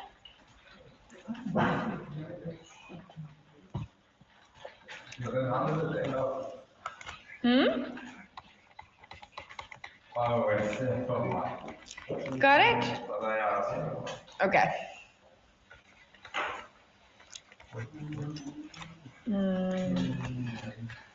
No, Matthew? Are you okay? Okay. I'm waiting for you to tell me something's wrong, so. Are you tired? Hmm?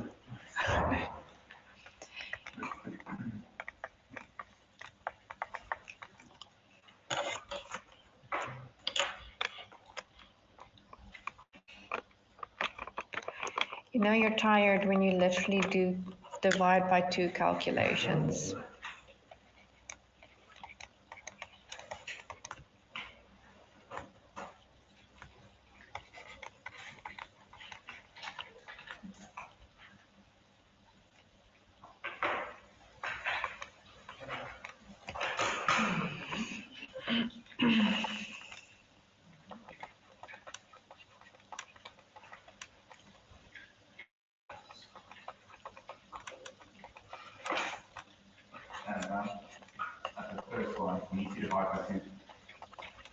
Hmm?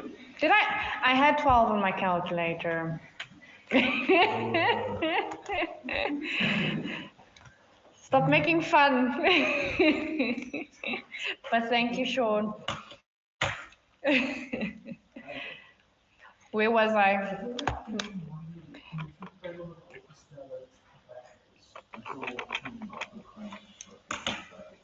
It's going to be +4, right? Yeah, it is Monday. It is a Monday.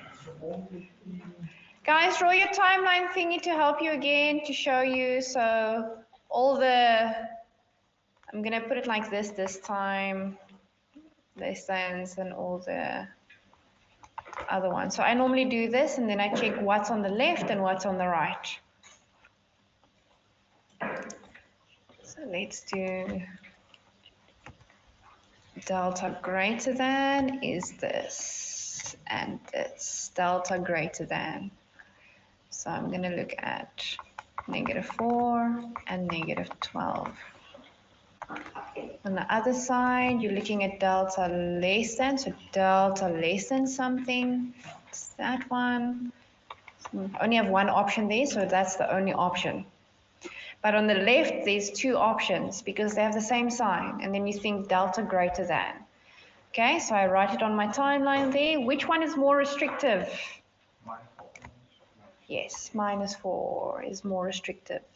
So we're going to go and say Yes, Stephen, 100%. 4 and minus 4. There we go. That's your final range. We're going to test it and first check, but hopefully we don't make any mistakes, and that's your range.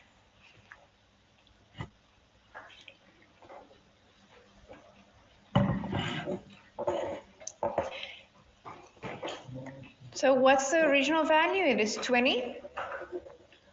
So if I increase by up to 4, it should be fine. So I'm going to increase it to 24. That's seen as a 0 because of the minus, right? So I'm going to take it as a 0, still okay. But if I go past that, increase by, how much did I increase now? By 5. Not in my range, and I have to pivot. If I decrease, I can decrease up to negative 4. So from 20, I can decrease by 4. So I can go to 16. Do you get that change means like that's the amount I can decrease or increase, right?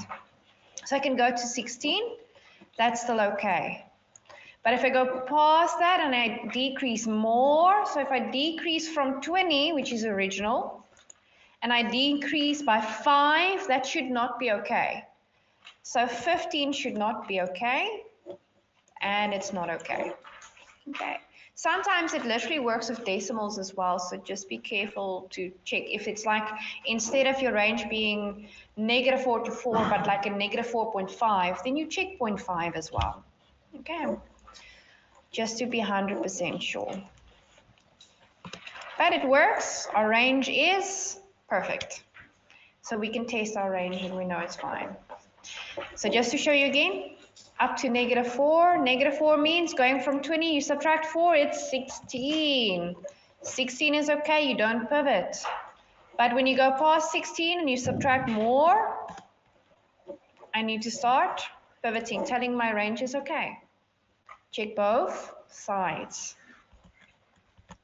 But don't forget what the original values are, right? Otherwise, you're going to be increasing, decreasing, and then you increase from a 16, but it wasn't 16, it was 20, right? Be careful. Then you're going to think your range is wrong, but it's not wrong, right? Keep on looking at the value of.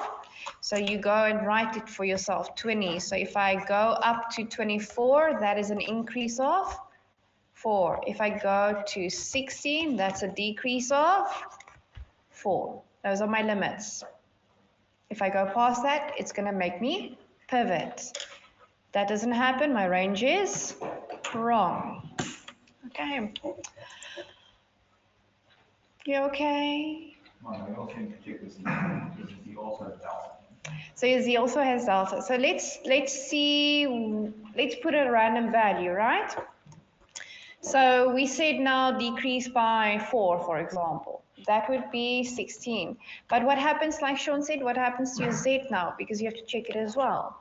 So if I had to recalculate this, what would that be? Plus 10 and a negative 4. Decrease by 4, it would be minus 4. 280 minus 40. So it decreases my Z if I decrease. Okay. It shows me by how much for my Z. Right. Didn't have to do this. It's just very good to interpret, right? Very good for you to interpret. Let's make changes this time. We like pivoting, right? Do I have to make a change inside the range? No, because you literally make it, and then what happens? Nothing. Right? But do note. So maybe I should do this quickly. So if I change that value from 20 to 18, that's minus 2. That's inside the range. We know that we don't pivot, but look what happened.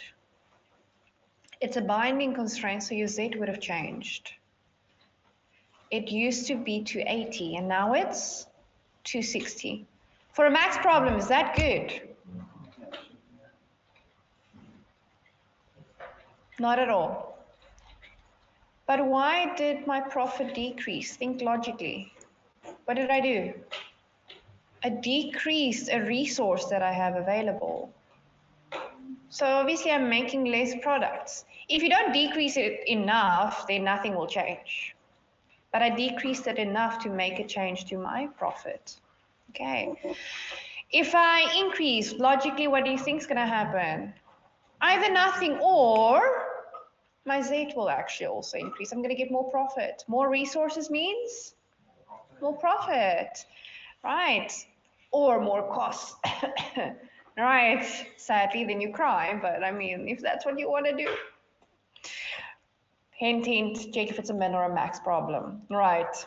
If I increase it to, let's say, 27, it's a +7, that's outside of the range. Did I have to go and calculate the whole table? No. Yes, you're not calculating delta, but guys, technically I'm only calculating this. So if I ask you step by step, what are you calculating? Only these.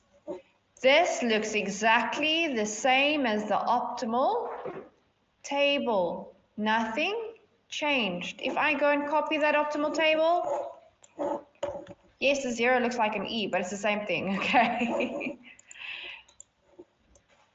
Look, it's the same stuff. The only thing that should have changed is that. Why? Because you changed lowercase b. Lowercase b changes which formulas?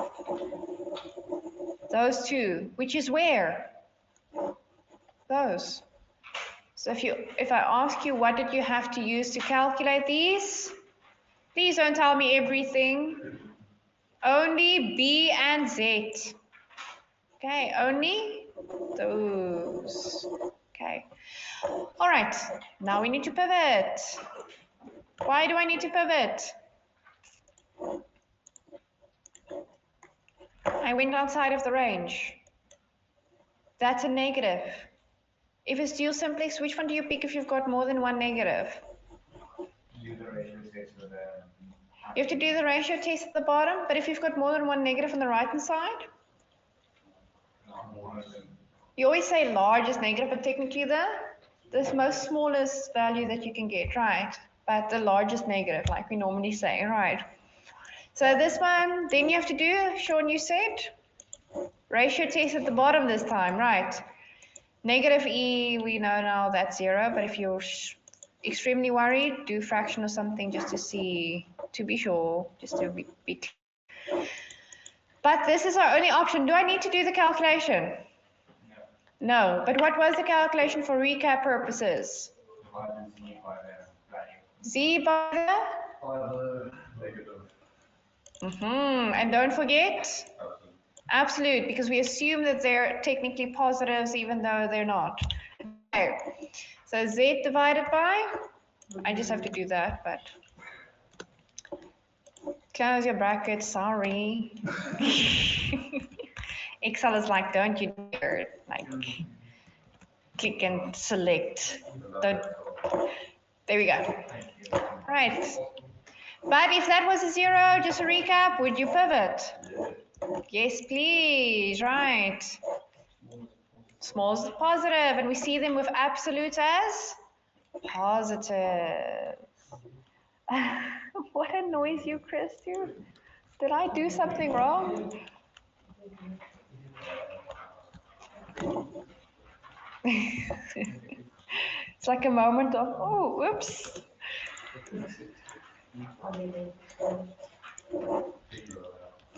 Just remember, very careful for dual simplex. There's 2 phases. Oh yeah, it's very annoying, like frustratingly annoying. But it helps. Even though it can autocorrect it, but at least it checks with you. So I guess. See the pro. Guys, do you see the right hand side? There are no more negatives. That's good, but that doesn't mean necessarily that I'm done. Yes, you have to look at whether it's a min or a max problem. This is a max problem, so technically I'm done. Okay. But if it was a min problem, I would pivot on S3. Okay. If there's only one negative in the pivot row for deal simplex, can you just automatically yes, yes, yes, more than 100%? Because if I don't ask you for the ratio test value, then you can go for it. I normally skip it. But if we ask you to calculate it, like if I give you a gap to fill in, then you'll fill that in. Then obviously you have to do that, but not a lot. Yeah. Maybe a scenario where you wouldn't want to pivot. Because right now, our previous one, you always pivoted because the Z value was much higher. Mm. So is there any reason why you just wouldn't pivot? No, because you don't know what's going to happen unless if you have your ranges. Because remember, if we have our ranges, we already know what's going to happen to Z, right?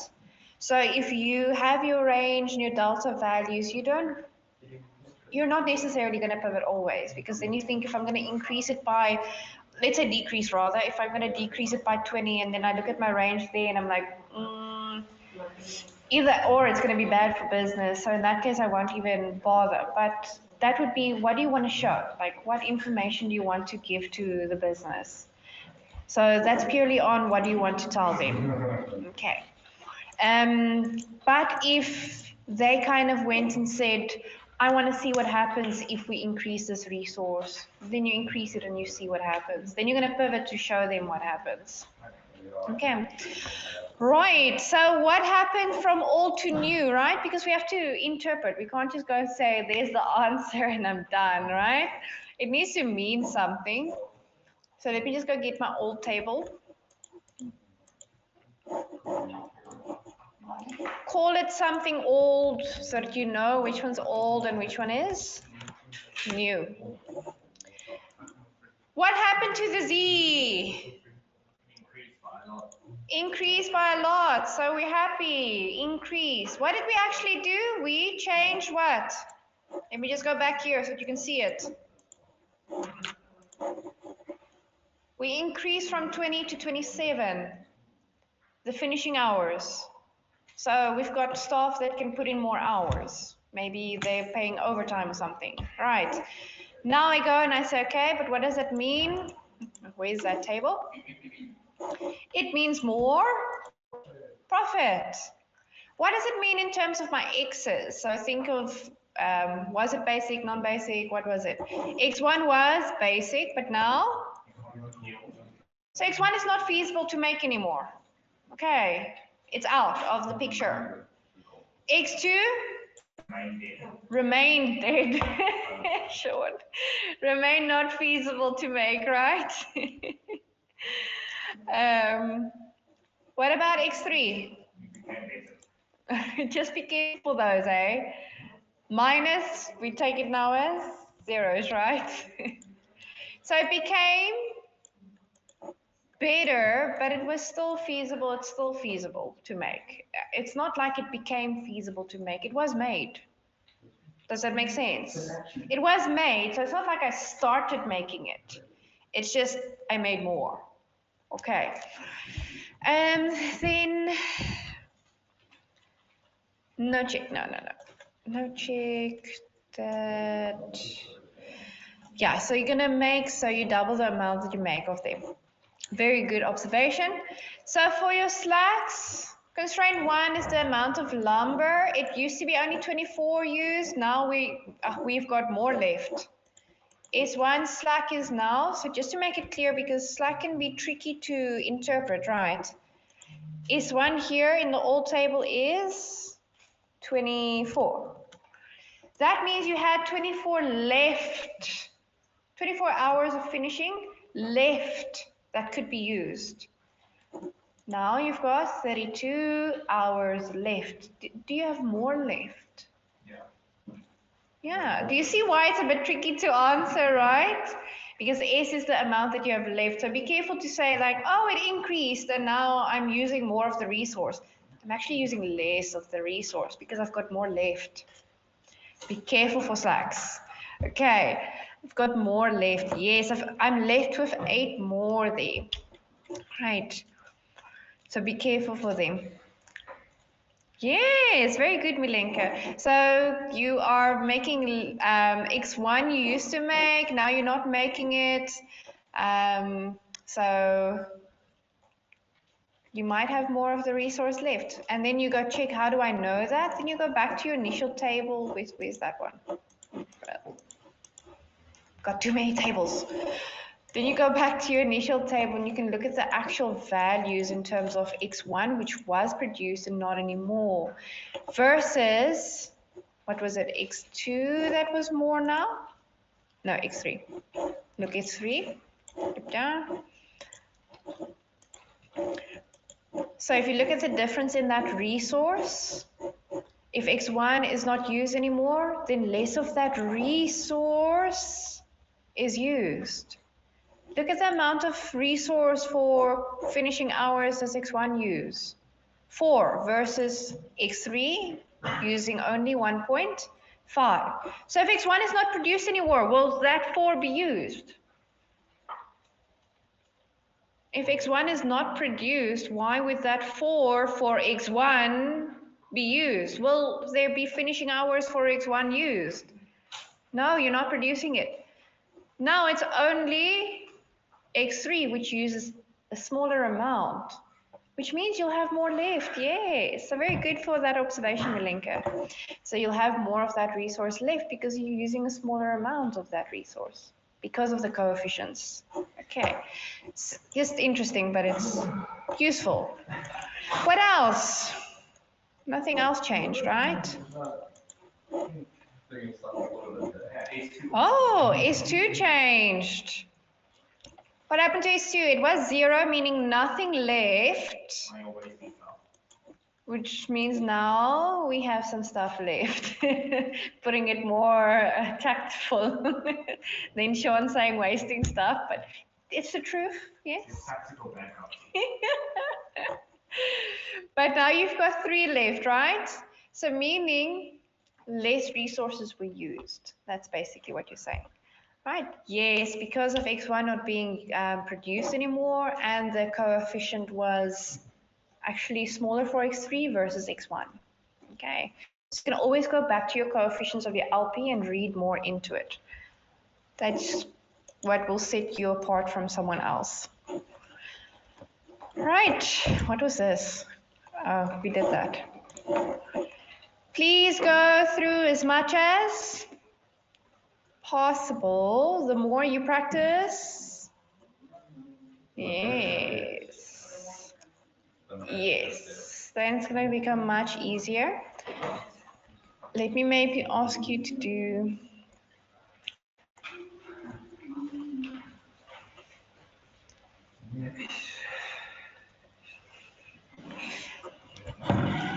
so tomorrow we're going to add activities and constraints. And then from there, we're going to build on exercises. So I'm going to first off ask you to go do something. And then the second thing I want you to do is on this slide somewhere. Let me go. So I want you to make sure that you've set up the freshman diet. So you must have it set up with initial cell referencing, locking, get your CBV, get your B inverse, XBV, but we did give you the optimal solution, so you can go from the optimal solution, put it in Excel. That's what I'm saying, right? If you want to go practice dual simplex, that's a great time to practice. I mean, that's a very good exercise. I mean, you're writing tests almost, right? So go get those XBV, CBV. What else? What are we missing? CBV, B inverse. Have your optimal table from all of that, right? So that you have cell locking, referencing, everything ready to use. So that when we practice, I can come to these and say, okay, we're going to change this now. And then I don't want to wait for you to create an initial table and stuff like that. Okay, so that's especially not for tomorrow, but the day after tomorrow, especially, but we're probably going to do it tomorrow already. Okay, then adding constraints become tricky. Go watch some videos, some YouTube videos. So I'm sure you'll be able to find it under adding constraints, but just look add normal word problems, setting up normal constraints. So something like, we had those ratio constraints that messed up a lot of students, like twice as many this and more than this and less than that. Those are the ones you have to go watch some videos on to make sure that you're okay with. Okay, I want to be like, okay, we want more of this. Let's add a constraint. Which x is this? Which right-hand side is this? Which side? But if I say twice as many, you should be able to do that on your own. Okay, so it's just like a do that for yourself type of vibe, please. But that's for tomorrow. Tomorrow we're adding constraints. So go watch videos. That's for tomorrow. Not Tom, but I'm not gonna start writing it out. And this is for Wednesday. But if we start tomorrow with that, oh, maybe we won't. Tomorrow's another day. Really? The more time we have for practice? Tomorrow's a fresh day. Really? Fresh day, no. Yeah, I can give you a heads up. I see some students talking there on the chat there. Guys, adding constraints is usually your hardest question in math sensitivity just because of reading and putting it in a constraint, literally. So go watch some videos for yourself with word problems, how to set up constraints, just basic constraints. You can, we just won't do it. You can do it. I just won't. But if you want to do that for your video, like top notch.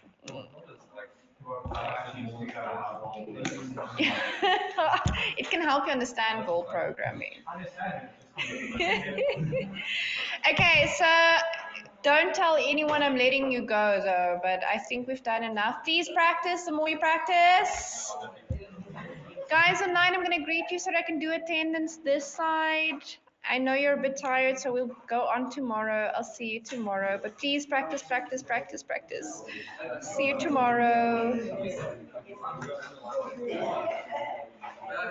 Wow. Today?